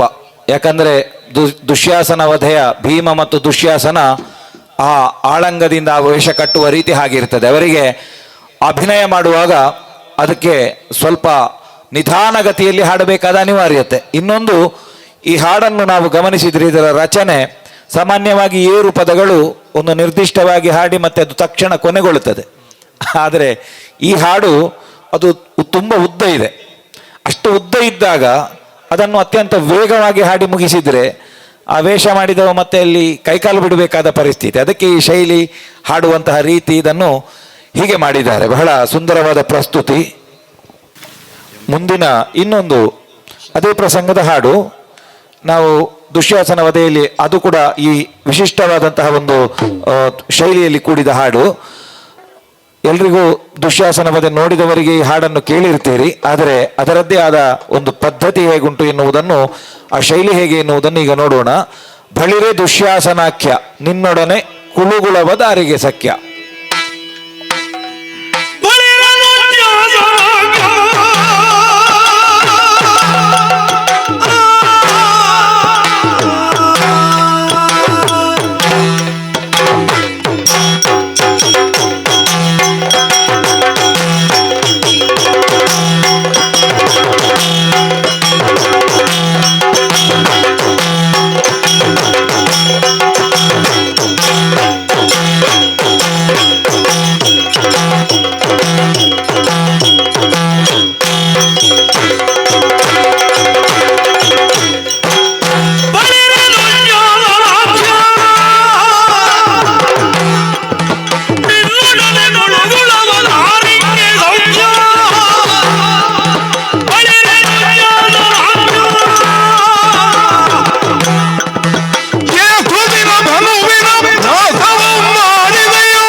ಆ ಹಾಡಿನ ಶೈಲಿಯಲ್ಲಿಯೇ ಆ ಕಲ್ಪನಾ ಲೋಕಕ್ಕೆ ಒಯ್ಯುವಂತಹ ಒಂದು ಸಾಮರ್ಥ್ಯ ಇರ್ತದೆ. ಹಾಗಾಗಿ ನಾವೆಲ್ಲ ಬಹಳ ಸಣ್ಣದಿರುವಾಗ ಯಕ್ಷಗಾನ ನೋಡಿದ ನೆನಪು. ಆಗ ಆ ಬಣ್ಣದ ವೇಷದ ಒಂದು ಗತಿಯೇ ಬಹಳ ಚಂದ. ಆ ಗತಿ ಅದು ರಂಗಸ್ಥಳದಲ್ಲಿ ಏನು ಅವರ ಮೂಮೆಂಟ್ ಅಂತ ನಾವು ಹೇಳ್ತೇವೆ, ಅದಷ್ಟು ಚಂದ, ಅಷ್ಟು ಪ್ರಾಸಬದ್ಧವಾಗಿ ಲಯಬದ್ಧವಾಗಿದ್ದಾಗ ಅದನ್ನು ನಾವು ಕಾಣುವುದಕ್ಕೆ ಚಂದ ಆಗ್ತದೆ. ಬಹುಶಃ ಹೆಣ್ಣು ಬಣ್ಣದಲ್ಲಿ ಶೂರ್ಪನಖಿ ಹಾಡು ಬರುವಾಗ ಆರೆಲೋ ಮನುಜ ಈ ಹಾಡು ಕೂಡ ಹಾಗೆ. ಇಲ್ಲಿ ನಾವು ಏನು ಕಾಣ್ತೇವೆ ಅಂತ ಕೇಳಿದರೆ ಆ ಬಣ್ಣದ ವೇಷದ ಕಲ್ಪನೆ, ಅದಕ್ಕೊಂದು ಆ ಮಟ್ಟು, ಆ ರಚನೆಯಲ್ಲಿ ಕೂಡ ಅದೇ ಸ್ವರೂಪವನ್ನು ಆ ಕವಿಗಳು ಮಾಡಿಟ್ಟಿದ್ದಾರೆ. ಅದನ್ನು ಹಾಡುವಾಗ ಶೈಲಿ ಕೂಡ ಅಷ್ಟೇ ಪ್ರಸ್ತುತ ಆಗ್ತದೆ. ಇನ್ನೊಂದು ಗಮನಿಸಬೇಕಾದ ಅಂಶ, ಇದು ಸಂಪೂರ್ಣ ಕುರುಕ್ಷೇತ್ರ ಪ್ರಸಂಗ ನಡೆಯುವಾಗ ಇದಕ್ಕಿಂತ ಮೊದಲು ಹೆಚ್ಚಾಗಿ ಅಭಿಮನ್ಯು ಕಾಳಗ ನಡೆದಿರ್ತದೆ. ಅಭಿಮನ್ಯು ಕಾಳಗದ ಗತಿ ಹೇಗೆ ಅಂತ ಕೇಳಿದ್ರೆ ಅದು ತುಂಬಾ ವೇಗವಾಗಿ ನಡೆದಿರ್ತದೆ. ಎಲ್ಲ ಪ್ರೇಕ್ಷಕರ ಮನಸ್ಸು ವೇಗಕ್ಕೆ ಅಲ್ಲಿ ಹೊಂದಿಕೊಂಡಿರ್ತದೆ. ನಂತರ ಬರುವಂತಹ ಈ ಪ್ರಕರಣ, ಇದರಲ್ಲಿ ಆ ತಾಳದ ಗತಿಯನ್ನು ನಾವು ಹಿಂದೆ ಎಳೆದು ಅಥವಾ ನಿಧಾನವಾಗಿ ಹಾಡುವುದರಿಂದ ಒಂದು ವ್ಯತ್ಯಾಸ ಸಭಿಕರಿಗೆ ಸ್ಪಷ್ಟವಾಗಿ ಅರ್ಥವಾಗ್ತದೆ. ಎಲ್ಲವೂ ಒಂದೇ ರೀತಿಯಾದರೆ ಅದರಲ್ಲಿ ವ್ಯತ್ಯಾಸ ಇರುವುದಿಲ್ಲ. ಹೇಗೆ ನಾವು ವೇಗಕ್ಕೆ ಒಗ್ಗಿಕೊಳ್ಳುತ್ತೇವೆಯೋ ಹಾಗೆ ನಿಧಾನಕ್ಕೂ ಒಗ್ಗಿಕೊಳ್ಳಬೇಕು ಎನ್ನುವುದೇ ಇದರ ಹಿಂದೆ ಇರುವಂತಹ ಈ ತಾಳದ ವಿಳಂಬಗತಿಯ ಉದ್ದೇಶ ಅಂತ ನನಗನ್ನಿಸ್ತದೆ. ಖಂಡಿತವಾಗಿ ಸತ್ಯವಾದಂತಹ ಮಾತು. ಯಕ್ಷಗಾನದಲ್ಲಿ ನಾದಲೋಕದ ನಿರ್ಮಾಣ ಅದು ಹಿಮ್ಮೇಳದ ಹೊಣೆ. ಆ ನಾದಲೋಕ ನಿರ್ಮಾಣ ಆಗುವುದು ಇಷ್ಟೇ, ಈ 4 ಕಂಬದ ಮಧ್ಯೆ ಮಾತ್ರ. ಅದು ಅಲ್ಲಿ ಎಲ್ಲವೂ ಆಗಬೇಕು. ಹಾಗಿರುವಾಗ ಒಂದು ವೀರರಸ ಮುಗಿದ ಕೂಡಲೇ ಮತ್ತೆ ಆ ಸನ್ನಿವೇಶ ನಿರ್ಮಾಣ ಆಗಲಿಕ್ಕೆ ಮತ್ತೇನು ಸೀನ್ ಕ್ರಿಯೇಟ್ ಮಾಡಲಿಕ್ಕಿಲ್ಲ. ಪ್ರತ್ಯೇಕ ನಾಟಕದಲ್ಲಿರುವ ಹಾಗೆ ಪರದೆ ಎಳೆದೇನು ಸೀನ್ ಮಾಡುವುದಲ್ಲ. ಹಾಗಾದರೆ ಸೀನ್ ಹೇಗೆ ಅಂದರೆ ಅದು ನಮ್ಮ ಒಂದು ಟೋನ್ನಲ್ಲಿ ಅಥವಾ ಒಂದು ವೇಷದ ಅಭಿವ್ಯಕ್ತಿಯಲ್ಲಿ. ಇದಕ್ಕೆ ಈ ಯಕ್ಷಗಾನ ಒಂದು ವಿಶೇಷತೆ. ಒಂದೇ ವೇದಿಕೆ, ಒಂದೇ ರಂಗಸ್ಥಳದಲ್ಲಿ ಕಾಡು, ನಾಡು, ಬಯಲು, ಭೂಮಿ, ಯುದ್ಧ ರಂಗಸ್ಥಳ ಎಲ್ಲವೂ ಆಗ್ತದೆ. ಅಂತಹ ವಿಶಿಷ್ಟವಾದ ಕಲೆಯ ವಿಶಿಷ್ಟ ಮಟ್ಟುಗಳ ಒಂದು ಪ್ರಕಾರದಲ್ಲಿ ಆ ದುಶ್ಯಾಸನ ವಧೆಯ ಈ ಪ್ರಸಂಗದ ಹಾಡನ್ನು ಸುಂದರವಾಗಿ ಪ್ರಸ್ತುತಿಗೊಳಿಸಿದ ಹಾಗಾಯಿತು. ಇದೀಗ ವೀರರಸದ ಇನ್ನೊಂದು ಹಾಡನ್ನು ನಾವು ಕೇಳೋಣ. ತಾತನೆ ಕೇಳ್ನಿ ನೇತಕ್ಕೆ ಪೊರಡುವುದಾತರಳೆಯ ತರಳು. ಈ ಹಾಡನ್ನು ಯಾವ ರೀತಿ ಇರ್ತದೆ ಎನ್ನುವುದನ್ನು ಹಾಡಿನ ಮೂಲಕವೇ ಕೇಳೋಣ.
ಕುಮಾರ ವಿಜಯ ಪ್ರಸಂಗದಿಂದ ಆಯ್ದಂತಹ ಹಾಡಿದು. ಬಹಳ ಮುಖ್ಯವಾಗಿ ನಮ್ಮ ತೆಂಕುತಿಟ್ಟು ಬಡಗುತಿಟ್ಟು ಎರಡರಲ್ಲಿಯೂ ಕೂಡ ಮಹಾ ಒಂದು ಸುಂದರವಾದದ್ದು ಮಾತ್ರವಲ್ಲ, ಅತ್ಯಂತ ಅದ್ಭುತ ರಚನೆಯಿಂದ ಕೂಡಿದಂತಹ ಆ ನಾರಾಯಣಪ್ಪನ ರಚನೆಯ ಆ ಒಂದು ಪ್ರಸಂಗವೇ ಬಹಳ ಅದ್ಭುತ. ಅದರಿಂದ ಆಯ್ದಂತಹ ಒಂದು ಹಾಡು ಮಾರವಿ ಏಕತಾಳದಲ್ಲಿ ಹೇಗೆ ಎನ್ನುವುದನ್ನು ಈಗ ನಾವು ನೋಡಿದ್ದೇವೆ. ಇದೀಗ ಮುಂದೆ ಕಾರ್ತವೀರ್ಯಾರ್ಜುನ ಪ್ರಸಂಗದಿಂದ ಆಯ್ದ ಒಂದು ವೀರರಸ ಭೈರವಿ ಏಕತಾಳದಲ್ಲಿ ಹೇಗೆ ಪ್ರಸ್ತುತಿ ಎನ್ನುವುದನ್ನು ಇದೀಗ ನೋಡೋಣ.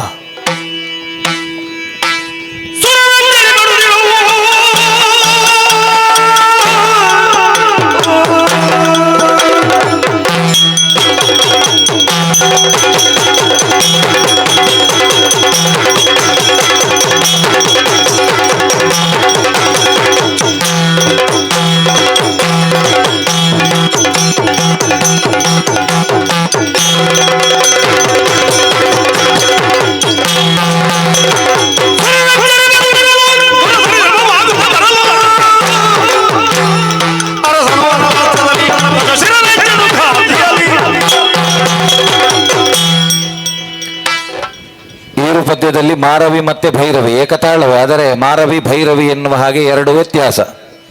ಭೈರವಿ ಶೀಘ್ರಗತಿಯಲ್ಲಿ ಮುಗಿಯುತ್ತದೆ, ಯಾಕೆಂದರೆ ಆ ಪದಗಳ ಬಳಕೆಯಲ್ಲಿ ವೇಗ ಉಂಟು, ತಾಳದ ಲಯದಲ್ಲಿ ಹೆಚ್ಚಿನ ವ್ಯತ್ಯಾಸ ಇಲ್ಲ.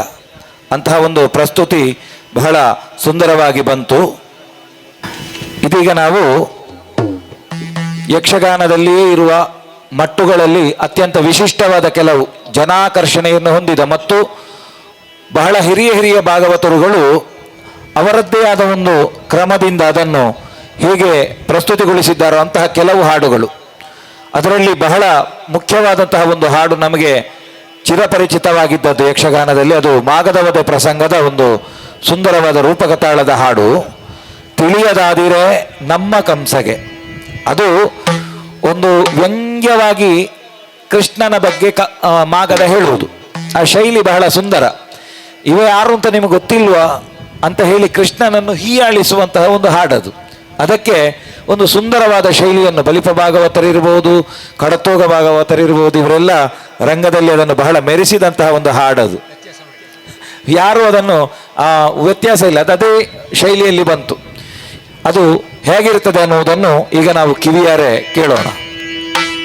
ತಿಳಿಯದಾದಿರೆ ನಮ್ಮ ಕಂಸಗೆ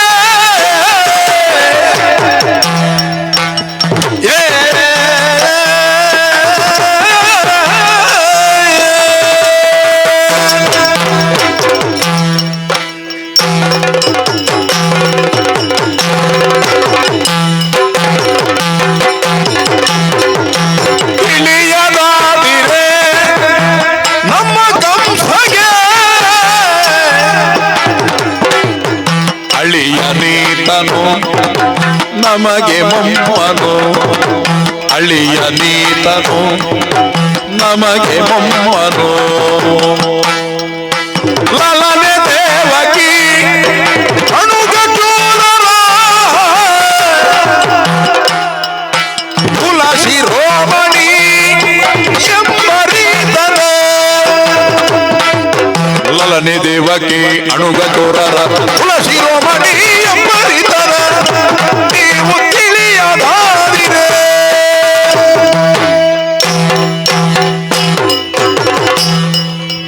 ನಮ್ಮ ರೂಢಿಯಲ್ಲಿ ಕೂಡ ಕೆಲವೊಮ್ಮೆ ಹತ್ತಿರ ಇರುವಾಗ ಪರಿಚಯ ಇಲ್ಲದೇ ಇದ್ರೆ ನಾವು ಹೇಳಲಿಕ್ಕೆ ಉಂಟು, ಗೊತ್ತಾಯ್ತ ಮಾರ ಏರಿಂದು ಒಂದು ಆಯನ ಸಮ್ಮಲೆನ ಮಗಳನ ಇಂಚ ಸಂಬಂಧ ಅಂತ ಹೇಳುವ ಕ್ರಮ. ಯಾರು ಅಂತ ಗೊತ್ತಾಗದಿದ್ರೆ ನಾವು ಹಾಗೆ ಹೇಳುವ ಕ್ರಮ ಉಂಟು. ಈ ಮಟ್ಟು ಅಂದರೆ ಹಾಗೆ, ಈ ಶೈಲಿ ಕೂಡ ಹಾಗೆ. ಅದು ಯಾರು ಅಂತ ಹೇಳುವಾಗ ತಿಳಿಯದಾದಿರೆ ನಮ್ಮ ಕಂಸಗೆ ಅಳಿಯ ನೀತನು ಎನಗೆ ಮೊಮ್ಮನು ಒಂದು ಆ ಶೈಲಿಯಲ್ಲಿ ಬಹಳ ಸುಂದರತೆ ಇದೆ. ಪರಿಚಯ ಹೇಳುವಂತಹ ಒಂದು ವಿಧಾನ ಹೇಗೆ ರೂಢಿಯಲ್ಲಿ ಉಂಟೋ ಅದನ್ನೇ ಒಂದು ಶೈಲಿಯಾಗಿ ಬಳಸಿ ಅದನ್ನು ಕವಿ ಬಳಸಿದಂತಹ ರೀತಿ ಇದು ಬಹಳ ಸುಂದರ. ಇದನ್ನೇ ನಾವು ಈ ಸಾಹಿತ್ಯದಲ್ಲಿರುವಂತಹ ಚೌಕಟ್ಟಿನಲ್ಲಿ ಮಟ್ಟು ಅಂತ ಗುರುತಿಸಿ ಪರಂಪರೆಯಿಂದ ಹಾಗೆ ಹಾಡ್ತಾ ಬಂದಿದ್ದಾರೆ. ಆ ಹಾಡು ಅದು ಬಹಳ ಸುಂದರ, ಬಹಳ ಸುಂದರವಾದ ಪ್ರಸ್ತುತಿಗೆ ಕೃತಜ್ಞತೆಗಳು. ಇದೀಗ ಮುಂದಿನ ಹಾಡು ಸುಧನ್ವ ಕಾಳಗದಿಂದ ಆಯ್ದಂತಹ ಹಾಡು. ಬಹಳ ಮುಖ್ಯವಾಗಿ ನಾವು ಗಮನಿಸಬೇಕಾದದ್ದು ಬಹಳ ಮುಖ್ಯವಾದದ್ದು ಈ ಹಾಡಿನಲ್ಲಿ ಸತಿ ಶಿರೋಮಣಿ ಪ್ರಭಾವತಿ ಸೊಬಗಿನಲ್ಲಿ, ಇದು ಶೃಂಗಾರದ ಹಾಡು. ಇದರಲ್ಲಿ ಅದು ಉದ್ದದ ಹಾಡದು. ಅದನ್ನು ಹಾಡುವಾಗ ಅದರದ್ದೇ ಆದ ಗತಿಯಲ್ಲಿ ಬದಲಾವಣೆಗಳನ್ನು ಮಾಡುತ್ತಾ ಇಡೀ ಆ ಸೊಲ್ಲನ್ನು ತಾಳಕ್ಕೆ ಒಗ್ಗಿಸಿಕೊಂಡು ಹಾಡುವಂತಹ ಒಂದು ವಿಶಿಷ್ಟ ಶೈಲಿಯ ರಚನೆ. ಇದರ ವಿಶಿಷ್ಟತೆಯನ್ನು ನಮಗೆ ಹೊಳ್ಳರು ವಿವರಿಸಿ ಹೇಳ್ತಾರೆ, ಅದು ಏನು ಅಂತ. ಆ ಹಾಡಿನ ಆ ವೈಶಿಷ್ಟ್ಯತೆ ಹೇಗೆ ಹಾಡಿದ ನಂತರ ಅದನ್ನು ಕೇಳೋಣ.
ಅರ್ಧಚಂದ್ರಾಕೃತಿಯ ಪಡೆ ಚೆಲುವಿನ ಅರ್ಧಚಂದ್ರಾಕೃತಿಯ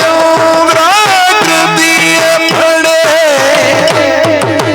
ಕಸ್ತೂರಿ ತಿಲಕ ಭ್ರೂಲತೆಯ ಮಾನಿನಿ ಅತಿ ಹರುಷದರಿಗೆ ಕಸ್ತೂರಿ ತಿಲಕ ಭ್ರೂಲತೆಯ ಮಾನಿನಿ ಅತಿ ಹರುಷದಲಿಗೆ ಪತಿಗೆ ಇದಿರಾಗುತ್ತಲೀ ಬಂದಳು ವೈಯಾರದಿಂದ ಪತಿಗೆ ಇದಿರಾಗುತ್ತಲೀ ಬಂದಳು ಶೃಂಗಾರದಿಂದ ಪತಿಗೆ ಇದಿರಾಗುತ್ತಲೀ ಬಂದಳು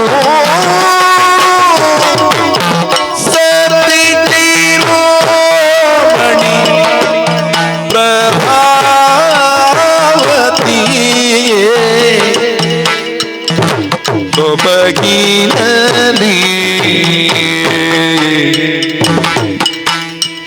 ರತಿಯ ಸೋಲಿಪರೂಪಿನತಿ ಗೆಲುವಿನಲಿ ಪ್ರಭಾವತಿ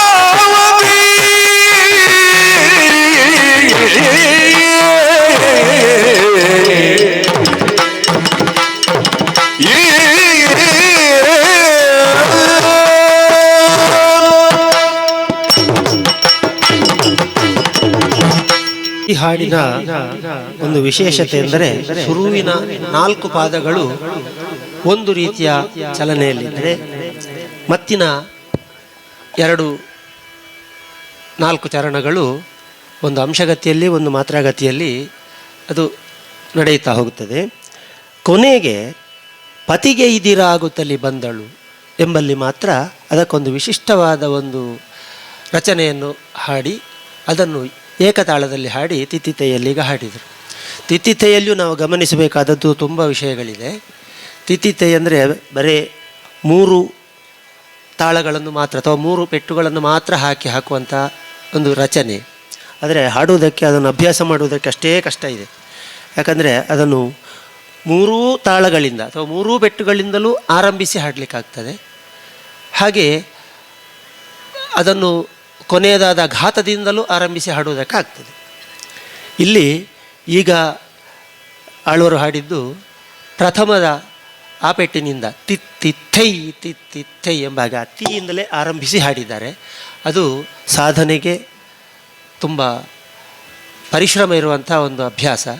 ಆದರೆ ಈಗ ಅದು ಕಾಣುವುದಿಲ್ಲ ಹೆಚ್ಚಾಗಿ. ನನಗೂ ಅದು ಆ ರೀತಿ ಹಾಡುವುದಕ್ಕೆ ಬರುವುದಿಲ್ಲ. ನಾನು ಕೂಡ ಹಾಡುವುದು 2ನೇ ಪೆಟ್ಟಿನಿಂದಲೋ ಅಥವಾ 3ನೇಯಿಂದಲೋ ಹಾಡ್ತೇನೆ ಅಷ್ಟೇ. ಆ ಮೊದಲನೆಯ ಪೆಟ್ಟಿನಿಂದ ಹಾಡುವಂತಹ ಒಂದು ಶೈಲಿ ಈಗ ತುಂಬ ಕಡಿಮೆ ಇದೆ. ಯಾರೋ ಒಂದಿಬ್ಬರು ಹಾಡುವುದನ್ನು ಕೇಳಿದ್ದೇನೆ ಅಷ್ಟೇ. ಅದು ನಮ್ಮ ಹಿರಿಯರಾದ ಕೀರ್ತಿಶೇಷ ಪೂಂಜರು ಅದನ್ನು ಬಹಳ ಒತ್ತಾಸೆಯಿಂದ ಅದು ಹಾಗೆ ಹಾಡಬೇಕು, ಹಾಗೆ ಹಾಡಿದರೇ ಅದು ಅತ್ಯಂತ ಸೂಕ್ತ. ಯಾಕೆಂದರೆ ಅದಕ್ಕೆ ತಾಳಕ್ಕೆ ಹೆಸರು ಇರುವುದೇ ತಿತ್ತಿತೈ ಅಂತೇಳಿ, ತಿತ್ತಿ ಅಂತೇಳಿ ಅಲ್ಲ, ತಿತ್ತಿತೈ ಅಂತಲೇ ಇರುವುದು. ಹಾಗಾಗಿ ತಿತ್ತಿತೈ ಅಂತಲೇ ಹಾಡಬೇಕು ಅಂತ. ಆದರೆ ಹಾಡುವುದು ಬಹಳ ಕಷ್ಟ ಇದೆ. ಅದನ್ನು ಸಾಧಿಸಿದ್ದಾರೆ. ಅವರಿಗೆ ಪೂರ್ಣ ಅಭಿನಂದನೆಗಳನ್ನು ಹೇಳ್ತೇನೆ. ಬಹಳ ವಿಶಾಲವಾದಂತಹ ಒಂದು ಸಾಗರ ಯಕ್ಷಗಾನ. ಅದರಲ್ಲಿಯೂ ಈ ಹಿಮ್ಮೇಳದಲ್ಲಿ ನಾವಂತೂ ಎಷ್ಟು ತಿಳಿದರೂ ಅದು ಕಡಿಮೆ ಅಂತ ನಮಗೆ ಅನ್ನಿಸುವುದು ಈ ಕಾರಣಕ್ಕಾಗಿ. ಅದರ ಜೊತೆಯಲ್ಲಿ ನಾವು ಗಮನಿಸಬೇಕಾದದ್ದು ಇನ್ನೊಂದು ಅಂತ ಹೇಳಿದರೆ, ಈಗ ಇತ್ತೀಚೆಗೆ ಈ ಶೃಂಗಾರದ ಹಾಡು ಅಂದರೆ ಒಂದು ಗರತಿ ಪಾತ್ರ, ಅದು ಪ್ರಭಾವತಿ ಗರತಿ ಪಾತ್ರದ ಶೃಂಗಾರ. ಅದು ಈ ಹಾಡನ್ನು ಒಂದು ಅರ್ಧ ಗಂಟೆ ಹಾಡಿ ಪತಿಗೆ ಇದಿರಾಗುತ್ತಾ ಬರುವುದಂತೆ ಪ್ರಭಾವತಿ. ಅವಳು ಬರುವಾಗ ಅವಳಿಗೆ ಸ್ವಯ ಇಲ್ಲದ ಹಾಗೆ ಆಗುವಷ್ಟು ಅದನ್ನು ಕುಣಿಯುವುದು. ಅದು ಅಗತ್ಯವೇ ಇಲ್ಲ. ಯಾಕಂದರೆ ಸನ್ನಿವೇಶಕ್ಕೆ ತೀರಾ ವಿರುದ್ಧ ಅದು. ಸಾಮರ್ಥ್ಯ ಇಲ್ಲದೆ ಅಲ್ಲಿ ಬರುವಾಗ ಬೆವರಿಯ ಪ್ರಭಾವತಿ, ಅದು ಹೀಗೆ ಸ್ವಲ್ಪ ಸೆಕೆ ಇದ್ದರೆ ಮತ್ತೆ ಹೇಳುವುದೇ ಬೇಡ ಅಂತಹ ಸ್ಥಿತಿ.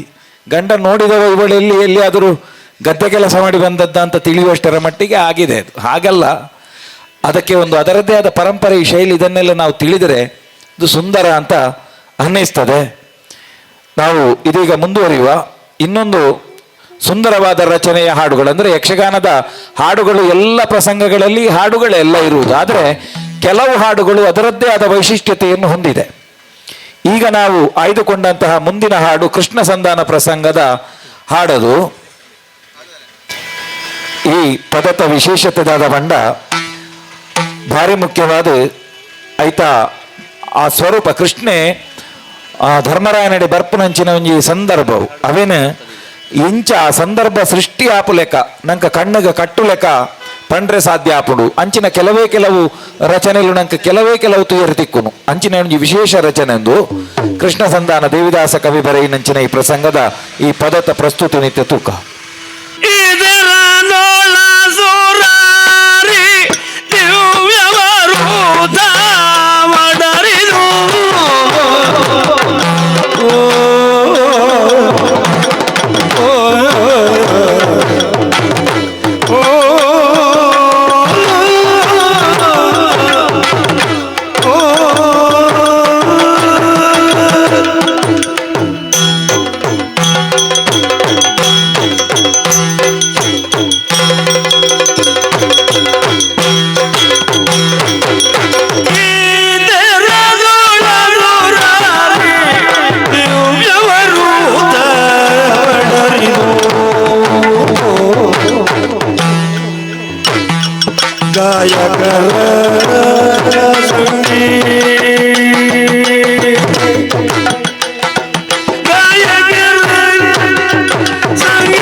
ಲಕ್ಷ್ಮೀನಾಥ ಸಾತ್ಯ ಗೀತ ಗೀತ ಯಮಸಂಜಾತ ನಿಡಿಗೈತೌದ ಅತ್ಯಾನಂದ ಕರದಿ ನರನೊಡನೋ ಲಕ್ಷ್ಮೀನಾಥ ಸಾತ್ಯ ಗೀತ ಗೀತ ಯಮಸಂಜಾತ ನಿಡಿಗೈತಂದ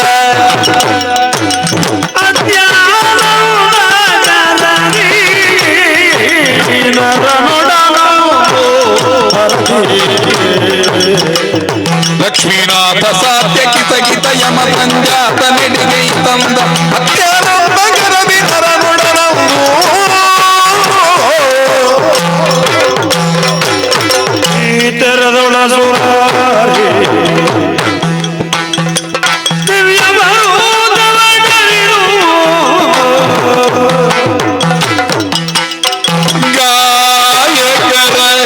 ಸಂಗೀತ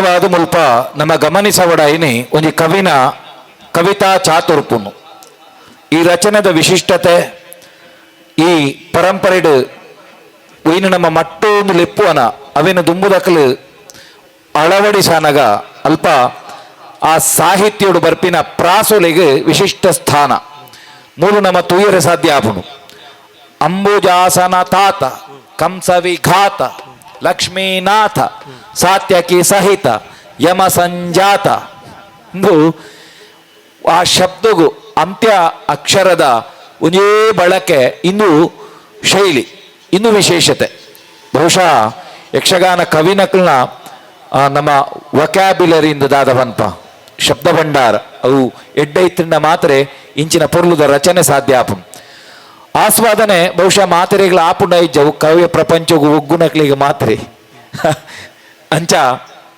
ವಿಶಿಷ್ಟತೆ ದಾನೆಂದು ಕೇಂಡ ಕರಿದು ಪೋಯಿನಂಚಿತ್ತನ ಕಾಲಗತಿಟ್ಟು ದಾದ ನಡತದು ಪೋಂಡ ಅವೇನು ತೆರಿಪವನಿಕ್ ನಮ್ಮ ಇತಿಹಾಸ ಅಂದು ಪನ್ಪ ಅವಿನ್ ನಮ್ಮ ನನವರ ಆಸ್ವಾದಿಸ ಹೊಂಡ ಐಕೊಂಜಿ ವಿಶಿಷ್ಟವಾಯಿನಂಚಿತ್ತನ ಮನಸ್ಥಿತಿ ಬೋಡು ಅವೇನೆ ಕೃಷ್ಣ ಬನ್ನಗೆ ಇಂಚ ಉಪ್ಪು ಆ ಕಲ್ಪನೆಯನ್ನು ತೂ ಒಂದು ಕವಿ ಬರೆಯಿನ ವಿಶಿಷ್ಟವಾಯಿನ ಪದನು ಬಾರಿ ವಿಶಿಷ್ಟವಾದ ಪ್ರಸ್ತುತಿ ಮಲ್ತಲೆ ಕಾಂಡು ನನ್ನ ದುಮ್ಮುದ ಒಂಜಿ ಪದ ಇಂಚನೆ ಅಂಗದ ಸಂಧಾನ ಪ್ರಸಂಗಡು ಅಂಗದೆ ಬತ್ತದು ಅಕೇರಿದ ಬಾಗಡು ಇಂಕ್ ಈ ನಿನ್ನ ಮತ ಪಾತಿರನ ಅಗತ್ಯ ಇಂಕ ರಾವಣ ಇರುಳ್ಳಿ ರಾವಣನವರ ತೂವಡು ಅವು ನಮ್ಮಂಚ ರೂಢಿಡ್ ಪನ್ಲಾಗದ ಮಲ್ಪ ನಿನ್ನಡೆಂಚಿನ ಮಾರಾಯಕೇನು ಎಂಕ್ ತೂಡಾಯಿನ ಆಯನ ಒಂಜಿ ತೂಪಲ ಏನು ಆತ ಪನ್ನಗ ಆಯ ಪಂಡ ಅಲ್ಪ ಲಂಕೆಡಿತ್ತಿನ ಪ್ರಧಾನ ವ್ಯಕ್ತಿ ರಾವಣೆ ಆ ರಾವಣನ ತೂಪ ಹೊಡುಂದಾಂಡ ಆಯನ ಒಂಜಿ ರಾಜೆ ಆಯನ ಒಂಜಿ ದೇವತಾ ವ್ಯಕ್ತಿ ಅಂಚಿನ ರಾವಣನ ತೂಪ ಹೊಡ್ಡ ಆಯನ ಅಂತರಂಗಡು ಒಂಜಿ ಬಾರಿ ಎಡ್ಡೆ ಭಾವನೆ ಬರ್ಪುಣು ಇಂಚ ಕೇಂಡ ಆ ಏತು ಮಲ್ಲ ಜನ ಅಂದ್ ಪಂಡ ಆಯಗ ರಾವಣನ ಕಡತದ ಬೇತೆ ಏರ್ಲಜ್ಜಿ ಅಂಚಿನ ಪ್ರಹಸ್ತಿ ಅಲ್ತ ಮಂತ್ರಿ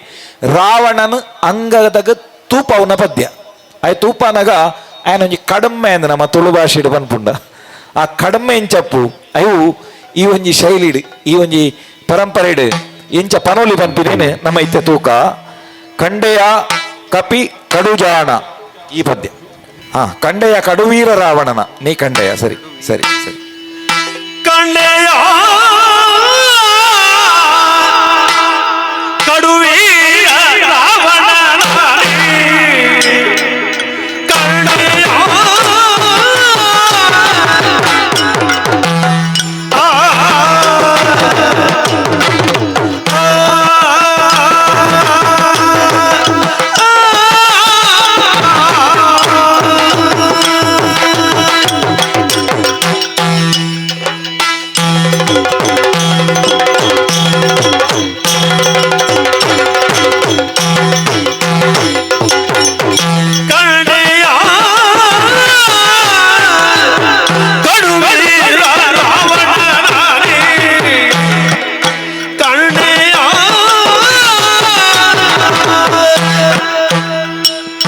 ಕಂಡೆಯ ಕವಿ ಅಡುಜಾಣ ಮಾರ್ತಾಂಡ ಪ್ರಕಾಶ ಪ್ರವೀಣ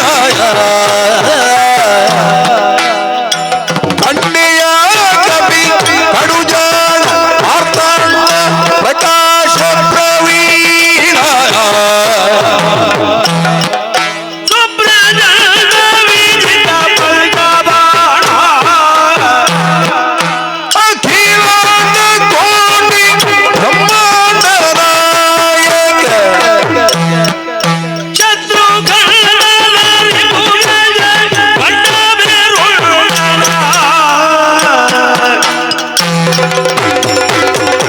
ಕಂಡೆಯ ಕಪಿ ಕಡುವೀರ ರಾವಣನ ನೀ ಕಂಡೆಯ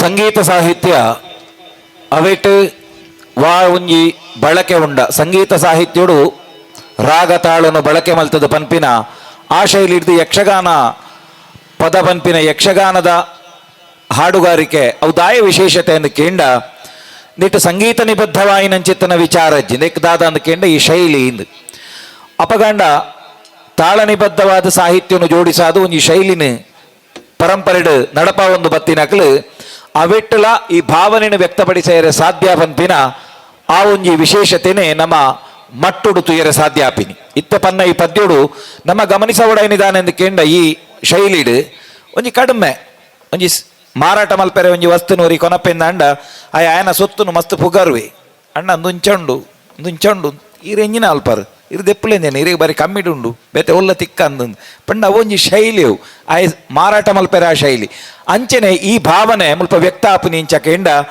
ರಾವಣೇರು ಪನ್ಪಿನೇನು ವಿವರಣೆ ಮಲ್ಪೆರೆ ಆಯನ ಶಬ್ದ ಬಳಕೆ ನೀನು ಕವಿ ಅಲ್ಪ ಬಾರಿ ಚಾತುರ್ಪುಡು ಬಳಸದಿರಿ ಅವೇನು ಪನ್ಪೆರ್ಲ ಆಸ್ವಾದಿಸದು ಪನ್ನಗ ಆ ಶೈಲಿ ತನ್ನಷ್ಟಕ್ಕೆ ಪರಂಪರೆ ದಕ್ಲೈನು ಗುಡ್ಸಾ ಒಂದು ಬೈದಿರಿ ಅಂಚಿನ ಒಂಜಿ ಪುರ್ಲುದ ಪದವನ್ನು ನಮ್ಮ ತುಯ್ಯ ಅಂಚಿನನೆ ನನೊಂಜಿ ಪದ ಅತಿಕಾಯ ಮೋಕ್ಷಡು ಬರ್ಪಿನವು ಮೂಲು ಇಂಚಿನ ಕೇಂಡ ಕಡಿಮೆ ಎತ್ತು ಮೂಲು ಒಂಜಿ ಹತಾಶೆ ಬದುಕದ ವಾ ಸಾಧನೆ ಮಲ್ಪೆರೆ ಪೋದು ಅವ ಕೇರಿಗಾನಗ ಆಪು ಜತ್ತ ಅಯ್ಯೋ ದೇವರೇ ಇಂಚಾಂಡೆ ಈ ಫೀಲ್ ದೇಪಂಡ ಈ ರಂಗಸ್ಥಳುಡು ಈ ಫೀಲ್ ಬರುಡಾಯಿನ ಮುಖ್ಯ ಅಂಚಿತ್ತನ ಆ ಒಂಜಿ ಭಾವನೆಯನ್ನು ವ್ಯಕ್ತಪಡಿಸಾನಾಗ ಹತಾಶೆನು ವ್ಯಕ್ತಪಡಿಸಾನಾಗ ಅವು ಇಂಚ ಬರು ಇಂದು ಅತಿಕಾಯ ಮೋಕ್ಷ ಪ್ರಸಂಗದ ಒಂಜಿ ಪೊರ್ಲುದ ಪದ ಅಯ್ಯೋ ದೇವರೇ ನನ್ನ ಅಮ್ಮೆರು ಬದುಕು ಜೇರಿನ ಲಕ್ಷ್ಮಣರ ಪೆಟ್ಟು ತಿಂತೆ ವಾ ಪ್ರಯೋಗ ಮಲ್ತಂದಾಂಡಲ್ಲ ಲಕ್ಷ್ಮಣನ ಎದುರು ನಡತಿ ಅಂಚಿನ ಒಂಜಿ ಆ ಪದ ಆಯಿತಕಟ ತಂದೆಯ ಆಯುಷ್ಯಕ್ಕೆ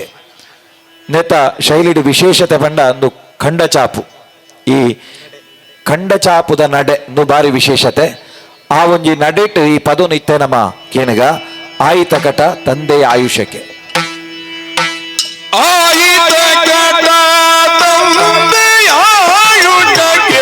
ಕಡೆಯಿನ್ನೋ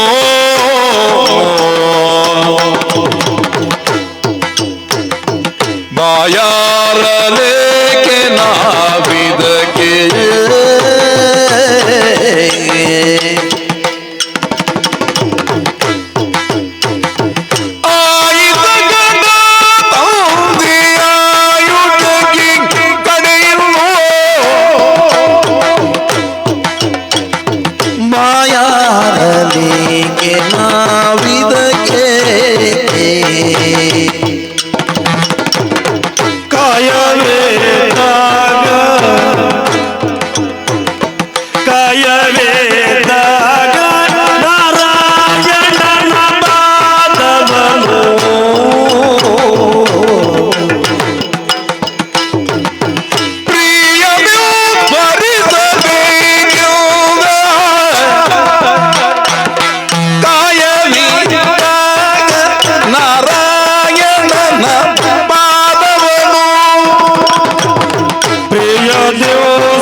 ವಾಮನ ಚರಿತ್ರೆ ಈ ಪ್ರಸಂಗದಿಂದ ಆಯ್ದಂತಹ ಒಂದು ಹಾಡನ್ನು ಇದೀಗ ಮುಂದೆ ನಾವು ಕೇಳೋಣ. ಭೂಮಿ ಮತ್ತು ಆಕಾಶವನ್ನು ಅಳೆಯುವಂತಹ ವಾಮನ ತ್ರಿವಿಕ್ರಮನಾಗುವಂತಹ ಒಂದು ವಿಶಿಷ್ಟವಾದಂತಹ ಬಗೆ. ಒಂದು ಪಾದದಿಂದ ಭೂಮಿಯಿಂದ ಮತ್ತೊಂದು ಪಾದದಿಂದ ಆಕಾಶ ಎರಡನ್ನು ಅಳೆಯುವ ಆ ವಿಶಿಷ್ಟವಾದಂತಹ ಒಂದು ಸನ್ನಿವೇಶ ಅದು ಹೇಗಿರ್ತದೆ ಎನ್ನುವುದನ್ನು ಈಗ ನಾವು ಕೇಳೋಣ.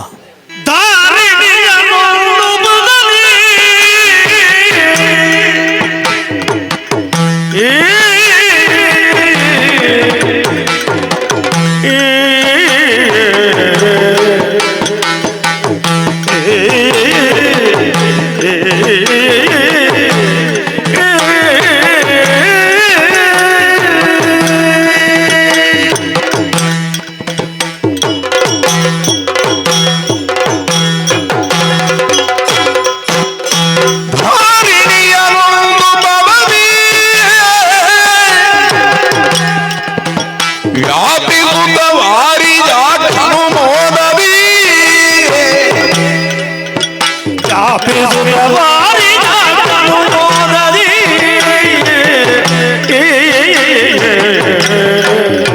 ಭೂಮಿ ಸ್ವರ್ಗಾದಿಗಳನ್ನು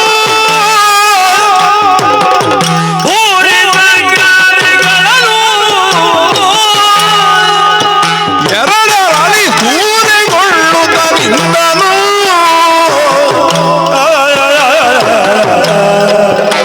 ಭಾರಿಣಿಯರೊಂದು ಪದದಿ.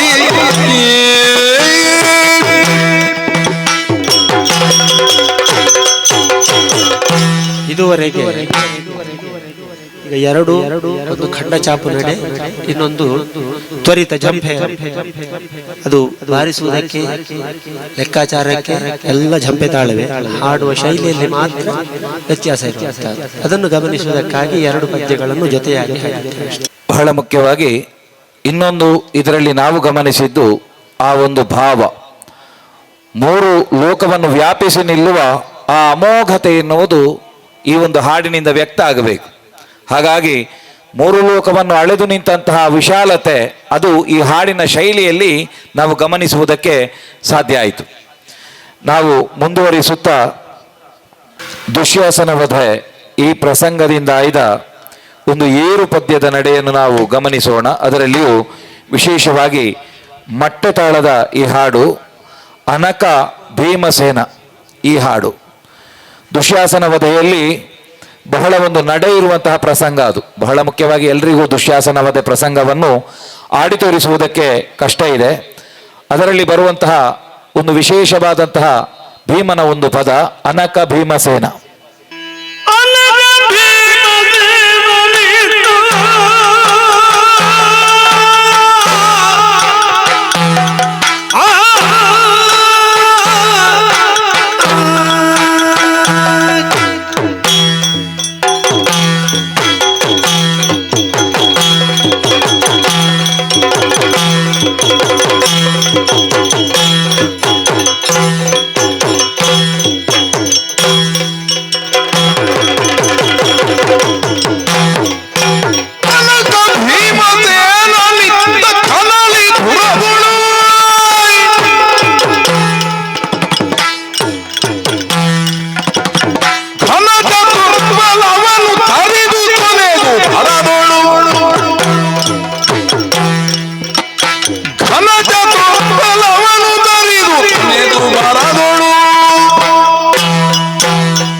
ಇದು ಕುಮಾರ ವಿಜಯ ಪ್ರಸಂಗದ ಒಂದು ಹಾಡು. ಇಲ್ಲಿ ಒಂದೇ ಶಬ್ದ ಮತ್ತೆ ಮತ್ತೆ ಮತ್ತೆ ಮತ್ತೆ ಮರುಬಳಕೆ ಆಗಿರುವಂಥದ್ದು. ಆ ನಾರಿ ಎನ್ನುವಂತಹ ಶಬ್ದ ಬೇರೆ ಬೇರೆ ರೀತಿಯಲ್ಲಿ ಬೇರೆ ಬೇರೆ ಅರ್ಥವನ್ನು ಕೊಡ್ತಾ ಅದು ಬದಲಾಗ್ತಾ ಹೋಗ್ತದೆ. ಇದು ನಮ್ಮ ನಾರಾಯಣಪ್ಪನ ಒಂದು ವಿಶಿಷ್ಟವಾದ ರಚನೆ ಕೂಡ ಹೌದು. ಮುದ್ದಣ್ಣ ಕವಿಯ ಈ ವಿಶಿಷ್ಟತೆಗೆ ನಾವು ಮಾರು ಹೋಗಲೇಬೇಕು. ಅಂತಹ ಒಂದು ಹಾಡನ್ನು ಈಗ ಆಸ್ವಾದಿಸೋಣ. ನಾರಿಯೊಡನೆಂತು ಕಾದುವೆ ಈ ಹಾಡು.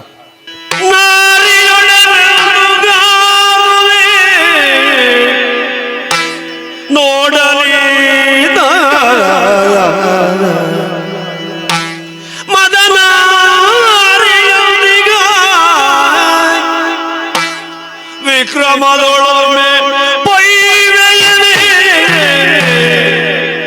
ನಾರಿ ಜಿನುಗುವುದಸ್ತ್ರ ಸಂಘಟನೆಯುಳು ನಾರಿ ಜಿನುಗುವುದಸ್ತ್ರ ಸಂಘಟನೆಯುಳು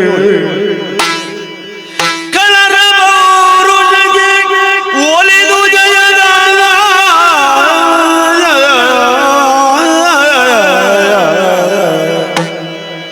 ನಾರಿಯೊಡಮೆವುದು ಕಾದುವೆ ನೋಡಲಿ ತಮದ ನಾರಿಯೋದಿಗ ವಿಕ್ರಮನೊಳೊರ್ಮೆ ಬೈವೆನೆನೆ ನಾರಿ ಜಿನುಗುವುದಸ್ತ್ರ ಸಂಘಟನೆಯೋ ಜಯದ ನಾರಿ ಪೌರುಷಗೆ ಒಲಿದು ಜಯದ ನಾರಿ ಜಿನುಗುವುದಸ್ತ್ರ ಸಂಘಟನೆಯೋಳ್ ಖಳರ ಪೌರುಷಗೆ ಒಲಿದು ಜಯದ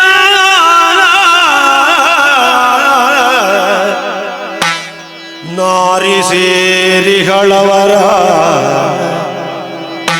ಜಯದ ನಾರಿ ಸೇರಿಗಳವರ ಯುದ್ಧರಂಗದಳು ತಾನಾರಿಗೊರೆದೆನು ಅಸುರನೇನ್ ಗೈವನೆಂಬುದು ನಾರಿಯು ಜಯದ ನಾರಿ ಸೇರಿಗಳವರ ಯುದ್ಧರಂಗದಳು ನಾರಿಗೊರೆದ ಬರದುರನೇನ್ ಗೈವನೆಂಬುದು ನಾರಿಯನು ಎಂದಿರಲಿ ಮತ್ತಾತನು ಗೆಲುವ ನರೆಯಲಿದನು ನಾರಿಯನು ಎಂದಿರಲಿ ಮತ್ತಾತನು ಗೆಲುವ ನರೆಯಲಿದನು ನಾರಿಯೊಡನೆಂತು ಕಾದುವೆನು ಎಂದು ಕಾದುವೆನು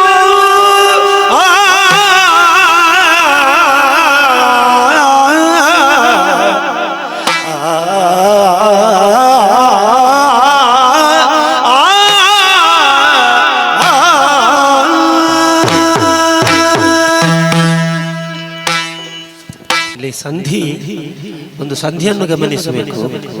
ನಾರಿಯೊಡನೆ ಎಂತು ಕಾದುವೇನು ಅಂದರೆ ಸ್ತ್ರೀಯೊಡನೆ ಕಾದುತ್ತೇನೆ ಅಂತ ಒಂದು ಅರ್ಥವಾದರೆ, ಇನ್ನೊಂದು ಅರ್ಥ ನಾ ಅರಿಯೊಡನೆ ಎಂತು ಕಾದುವೇನು, ಶತ್ರುವಿನೊಂದಿಗೆ ಹೇಗೆ ಯುದ್ಧ ಮಾಡಲಿ ಎನ್ನುವುದು ಇಲ್ಲಿಗೆ ಹೆಚ್ಚು ಹೊಂದಿಕೆಯಾಗುವಂಥ ಅರ್ಥ ಅಂತ ಭಾವಿಸಬೇಕಾಗ್ತದೆ. ಅದು ನಿಜವಾಗಿ ಅರ್ಥ ಹಾಗೆ, ಅದು ನಾರಿಯೊಡನೆ ನಾನು ವೈರಿಯೊಂದಿಗೆ ಹೇಗೆ ಯುದ್ಧ ಮಾಡಲಿ. ನಾರಿ ಜಿನುಗುವುದಂದರೆ, ನಾರಿ ಅಂದರೆ ಬೆವರು ಅಂತಲೂ ಅರ್ಥ ಇದೆ, ಅದು ಶ್ಲೇಷೆ. ಅದು ಹೌದು, ಹಲವಾರು ಅರ್ಥವನ್ನು ಕೊಡುವಂತಹದ್ದು. ಅದು ಕವಿಯ ಒಂದು ವಿಶೇಷತೆ.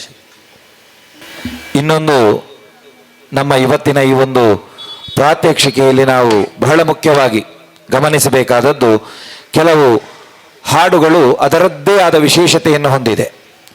ತ್ರಿವುಡೆ ತಾಳದ ಒಂದು ಹಾಡು, ಅದು ತ್ರಿವುಡೆಯ ನಡೆಯಲ್ಲಿ ಉಂಟು ಆ ಹಾಡು. ಧ್ರುವತಾಳದ ಹೌದು, ಧ್ರುವತಾಳದ ನಡೆ. ತಾಳದಲ್ಲಿ ಆಗ ನಾವೊಂದು ಚೌತಾಳ ಅಂತ ನೋಡಿದ್ದೇವೆ, ಅದೇ ರೀತಿಯಲ್ಲಿ ಇನ್ನೊಂದು ಧ್ರುವತಾಳ ಅಂತ ಹೇಳುವುದುಂಟು. ಅದು ಕೂಡ ಈಗ ಬಳಕೆಯಲ್ಲೇ ಇಲ್ಲ. ಆ ಧ್ರುವತಾಳ ಅದು ಆ ನಡೆಯಲ್ಲಿ ತ್ರಿವುಡೆಯಲ್ಲಿ ಅದನ್ನು ಹೇಗೆ ಹೇಳಬಹುದು ಎನ್ನುವ ಹಾಗೆ ಬಹಳ ಪ್ರಸಿದ್ಧವಾದ ಇಂದ್ರಜಿತು ಕಾಳಗದ ಒಂದು ಹಾಡಿದು. ಶಂಕರಿ ಸರ್ವೇಶ್ವರಿ ವರದ ಭಯಂಕರಿ. ಇದನ್ನೀಗ ನಾವು ಕೇಳೋಣ. ಶಂಕರಿ ಸರ್ವೇಶ್ವರಿ ವರದಿ ಭಯಂಕರಿ,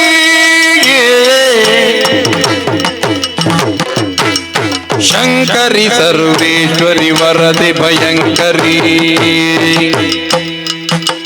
ಧನುಜಾರ್ವಯ ಮೋಹಿನಿ, ಕಿಂಕರ ಜನಮಾತೆ ಗಿರಿಜಾತೆ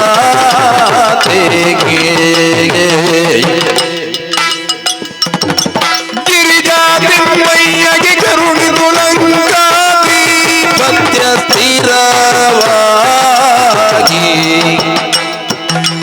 ಗಿರಿಜಾತಿಮ್ಮಯ್ಯಗೆ ಕರುಣಿದು ಲಂಕಾದಿ ಪತ್ಯ ಸ್ಥಿರವಾಗಿ, ಶೋಭಾನೆ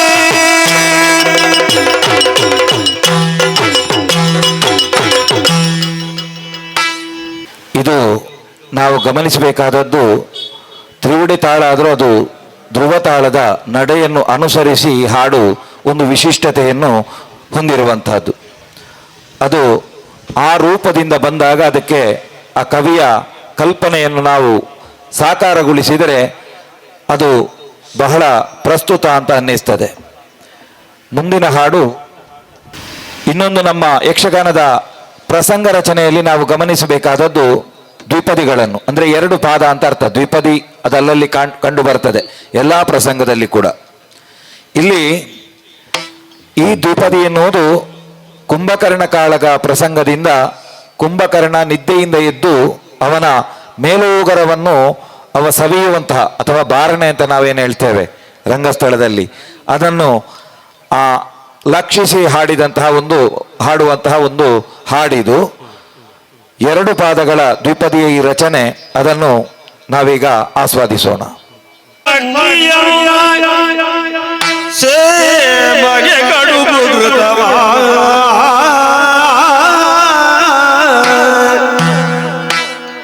ಸಣ್ಣಕ್ಕಿಯ ಸೇಮಗೆ ಕಡುಬು ಘೃತವ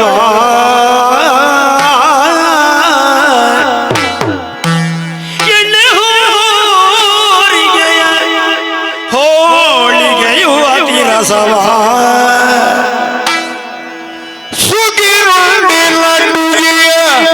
ಪೆರಡಿ ಪಾಯಸವ ಸುಖಿ ನೋಡೆಲಡುಗೆಯ ಪೆರಡಿ ಪಾಯಸವ ಸಕಲ ಶಾಲೆಯನ್ನ ಹೊಸ ಮಾಂಸರಾಶಿಗಳು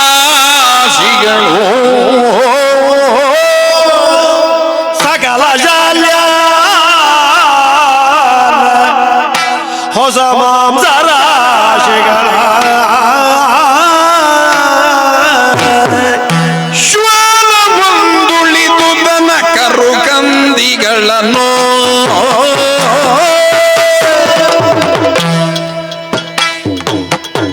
ಶ್ವಾನ ಉಳಿದು ದನ ಕರು ಕಂದಿಗಳನ್ನು ಮಾನವರು ತಂದಿದ್ದರೆಲ್ಲ ನುಂಗಿದರು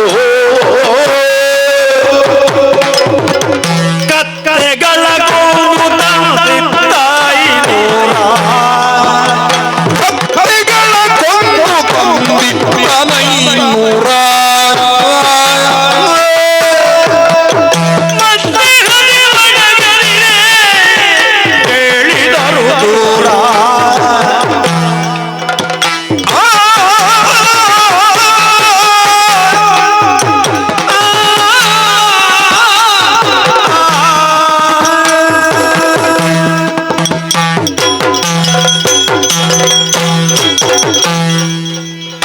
ದ್ವಿಪದಿ ಸಾಧಾರಣವಾದ ಒಂದು ವಿಶಿಷ್ಟವಾಯಿನ ವರ್ಣನೆ ಮಲ್ಪುನಂಚಿತ್ತಿನ ಜಾಗಡ್ ಬಳಕೆ ಆಪುನವು ಭಾರಿ ಪೊರ್ಲುಡು ಮುಲ್ಪ ಕುಂಭಕರ್ಣಗ ದಾದ ಕೊರಿಯರ್ ಪನ್ಪಿನವು ಭಾರಿ ಲಕ್ಷ್ಯ.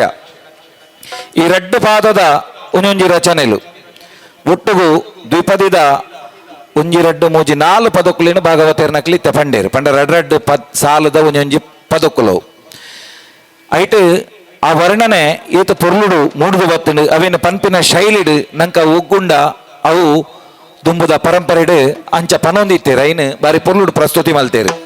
ದಯಪಂಡ ಎಣ್ಣೆದ ಹೂರಿಗೆ ಹೂಳಿಗೆ ನೀನು ಪೂರ ತಿಂದೆ ಅಂಚನೆ ನಮ್ಮ ಸುಕ್ಕಿನುಂಡೆ ಅಂದು ಐನ್ ನಮ್ಮ ಸುಕುರುಂಡೆ ಅಂದು ಪನ್ಪ ಐತೊಟ್ಟುಗು ಪೆರಡಿ ಪಾಯಸ ಅವು ತುಳುಟ್ಲ ನಮ್ಮ ಪನ್ಪ ಪೆರಡಿ ಪಾಯಸ ಅಂದ ಐಕ್ ಪೇರಡ್ಡೆ ಪಾಯಸ ಅಂದಲ್ಲ ಪನ್ಪೇರು ಆತ ಅಂದು ಐನು ಪೂರ ಆ ಪೆರಡೆ ಪಾಯಸ ನೀನು ಪೂರ ತಿಂದೆಗೆ ಆತ ಯಾವಂದೆ ಏತು ಮುರ್ಗ ತಿಂದೆ ಅಂದ ಕೇಂಡ ನಾಯಿನೊಂಜಿ ಬುಡ್ದು ಬೊಕ್ಕ ಊರಿನ ಪೆತ್ತ ಕಂಜಿ ಪಂಜಿ ಪೂರ ತಿಂದೆಗೆ ಇದೇನು ಪೂರ ಕೊರಂಡ ಏತ್ ಐನೂದು ಕತ್ತೆಲಿನ ಕೊನತ್ತದು ಆಗ ಕೊರಂಡಲಯನ ಬಂಜಿದ ಬಡವು ತಗ್ಗಜಿ ಪನ್ಪಿನ ಈ ದ್ವಿಪದಿದ ರಚನೆಡು ಆ ಒಣಸಗೆ ಏತ್ ಬಡವಾದುಪ್ಪು ಪನ್ಪಿನೇನು ನಮ್ಮ ತುಯರ ಸಾಧ್ಯ ಆಪುಣು ಅಂಚಿನ ಒಂಜಿ ಪೊರ್ಲುದ ರಚನೆನು ಬಾರಿ ಪೊರ್ಲುಡು ಭಾಗವತೇರ್ನಕ್ಲು ಪ್ರಸ್ತುತಿ ಮಲ್ತೇರು.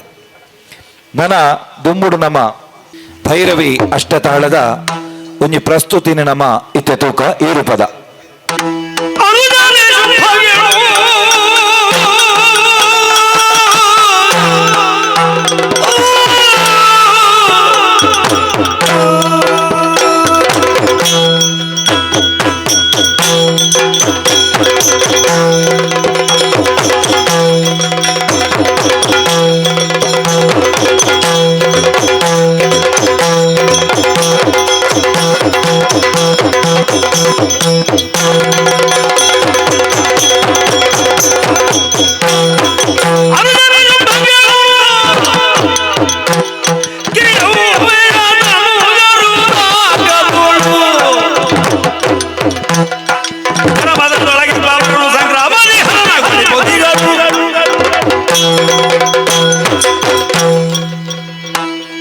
ಮತ್ತೊಂದು ವೀರರಸ ಮುನಿಕುಲಕ್ಕೆ ಅಪಮಾನವಾದುದು. ಇದು ದೇವಿ ಮಹಾತ್ಮೆ ಪ್ರಸಂಗದಲ್ಲಿ ತ್ರಿವುಡಿ ತಾಳದಲ್ಲಿ ಹೇಗೆ ಪ್ರಸ್ತುತಿ ಎನ್ನುವುದನ್ನು ಈ ಒಂದು ಹಾಡಿನ ಮೂಲಕ ನೋಡೋಣ.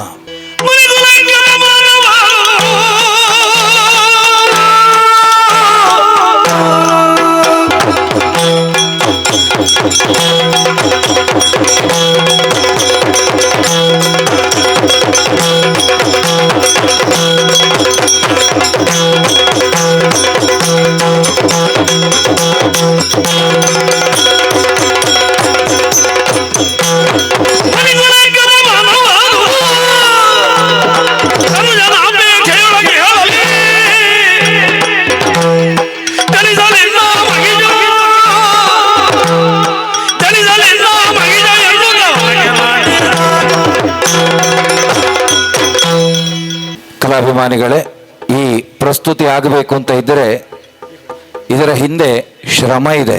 ಯಾಕಂದರೆ ನೇರ ಬಂದು ಈ ಹಾಡನ್ನು ಬಂದು ಹಾಡುವುದಲ್ಲ, ಇದಕ್ಕೆ ಅಷ್ಟೇ ಅವರು ಪರಿಶ್ರಮ ಪಟ್ಟಿದ್ದಾರೆ ಭಾಗವತರು. ಅದನ್ನು ಪ್ರಾಕ್ಟೀಸ್ ಮಾಡಿ ಆ ಶೈಲಿಯನ್ನು ಅಭ್ಯಾಸ ಮಾಡಿ ಇವತ್ತು ಪ್ರಸ್ತುತಿಗೊಳಿಸಿದ್ದಾರೆ. ಕಾರ್ಯಕ್ರಮದ ಕೊನೆಗೆ ನಾವು ಬಂದಿದ್ದೇವೆ. ಭಾಮಿನಿ ಷಟ್ಪದಿಯ ಒಂದು ಪ್ರಸ್ತುತಿಯನ್ನು ನಾವು ನೋಡೋಣ. ನಾವು ದೇವಿ ಮಹಾತ್ಮೆ ಈ ಒಂದು ಪ್ರಸಂಗದಿಂದ ಆಯ್ದ ರಕ್ತಬೀಜನು ಶ್ರೀದೇವಿಯನ್ನು ಕಾಣುವಂತಹ ಒಂದು ದೃಶ್ಯ ಏನಿದೆ ಅದನ್ನು ವಿವರಿಸುವ ಒಂದು ಭಾಮಿನಿ ಷಟ್ಪದಿಯನ್ನು ಇದೀಗ ಆಸ್ವಾದಿಸೋಣ. ನೋಡಿದನು ಕಲಿ ರಕ್ತಬೀಜನು ಈ ಹಾಡು.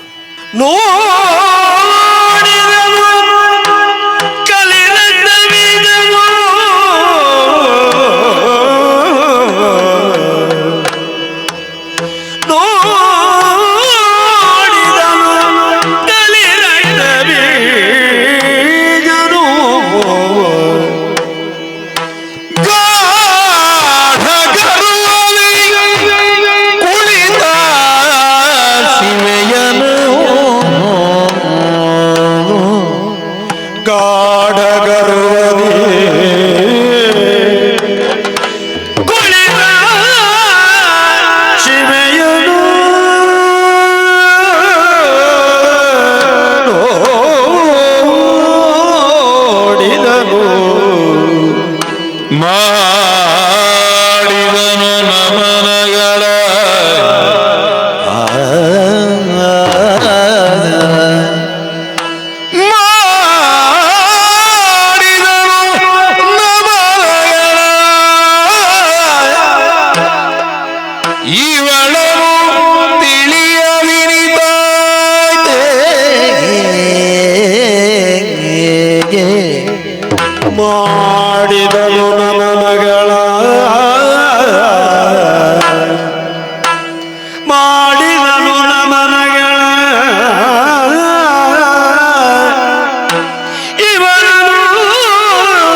ರಕ್ತ ಬೀಜನು ಗಾಢ ಗರ್ವದಿ ಕುಳಿತ ಕಿವೆಯನು ಮಾಡಿದನು ಮನಗಳ ಇವಳನು ತಿಳಿಯಲಿದ್ದಾನೆ.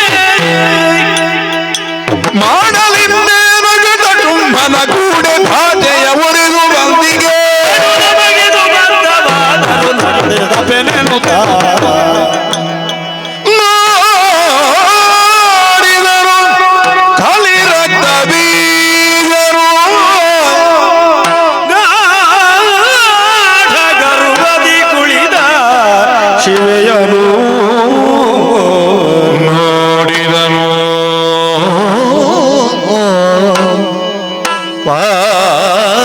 ಪಾಲಿದನು